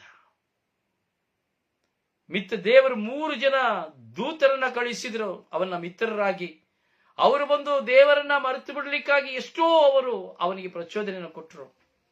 ಆದರೂ ಯೋಬನು ಮರೆತು ಬಿಡಲಿಲ್ಲ. ಹುಟ್ಟು ದಿನಕ್ಕೆ ಧಿಕ್ಕಾರ ಮಾಡಿದ. ದೇವರನ್ನ ಅವನು ದೂಷಿಸಲಿಲ್ಲ, ನಿಂದಿಸಲಿಲ್ಲ. ಪ್ರಿಯರೇ, ಅವನು ಚಂಚಲ ಚಿತ್ತನಾಗಲಿಲ್ಲ. ಅವನ ಜೀವಿತದಲ್ಲಿ ಪ್ರಾಮಾಣಿಕತೆ ಇದ್ದ ಕಾರಣ, ಅವನ ಜೀವಿತದಲ್ಲಿ ಕಷ್ಟ ಬಂದರೂ ಸಹ ಅವನು ಎದುರಿಸಿ ನಿಂತನು. ಕೊನೆಯವರೆಗೂ ಸ್ಥಿರತೆಯಿಂದ ಇದ್ದನು. ಅತ್ತಿತ್ತ ಅಲುಗಾಡಲಿಲ್ಲ. ಅವನಲ್ಲಿ ಸ್ಥಿರತೆ ಇತ್ತು. ನನ್ನ ದೇವರು ನನ್ನನ್ನು ಕೈ ಬಿಡುವುದಿಲ್ಲ, ನನ್ನ ದೇವರು ನನ್ನನ್ನು ಬಿಟ್ಟು ಕೊಡುವುದಿಲ್ಲ, ನನ್ನ ದೇವರು ನನ್ನನ್ನು ಆಶೀರ್ವದಿಸುತ್ತಾರೆ, ನನ್ನ ದೇವರು ದೇವರೇ ಆಗಿದ್ದಾರೆ, ಸರ್ವಶಕ್ತರಾಗಿದ್ದಾರೆ ಎಂಬಂತ ಆತ್ಮವಿಶ್ವಾಸದಲ್ಲಿ ಸ್ಥಿರತೆಯಿಂದ ಯೋಬನಿದ್ದನು. ಈ ಸ್ಥಿರತೆ ಹಲವು ವರ್ಷಗಳು ಕಳೆಯುವಾಗ ಅವನು ಕಳೆದುಕೊಂಡಂತಹ 10 ಜನ ಮಕ್ಕಳು ಮತ್ತೆ ಅವನಿಗೆ ಹುಟ್ಟಿದರು. ಅವನ 500 ಜೊತೆ ಎತ್ತುಗಳು ಮತ್ತೆ ಅವನಿಗೆ ಸಿಕ್ಕಿತು. 3,000 ಒಂಟೆಗಳು ಅವನಿಗೆ ಮತ್ತೆ ಸಿಕ್ಕಿದವು. 5,000 ಕುರಿಗಳು ದುಪ್ಪಟ ಮತ್ತೆ ಸಿಕ್ಕಿದವು.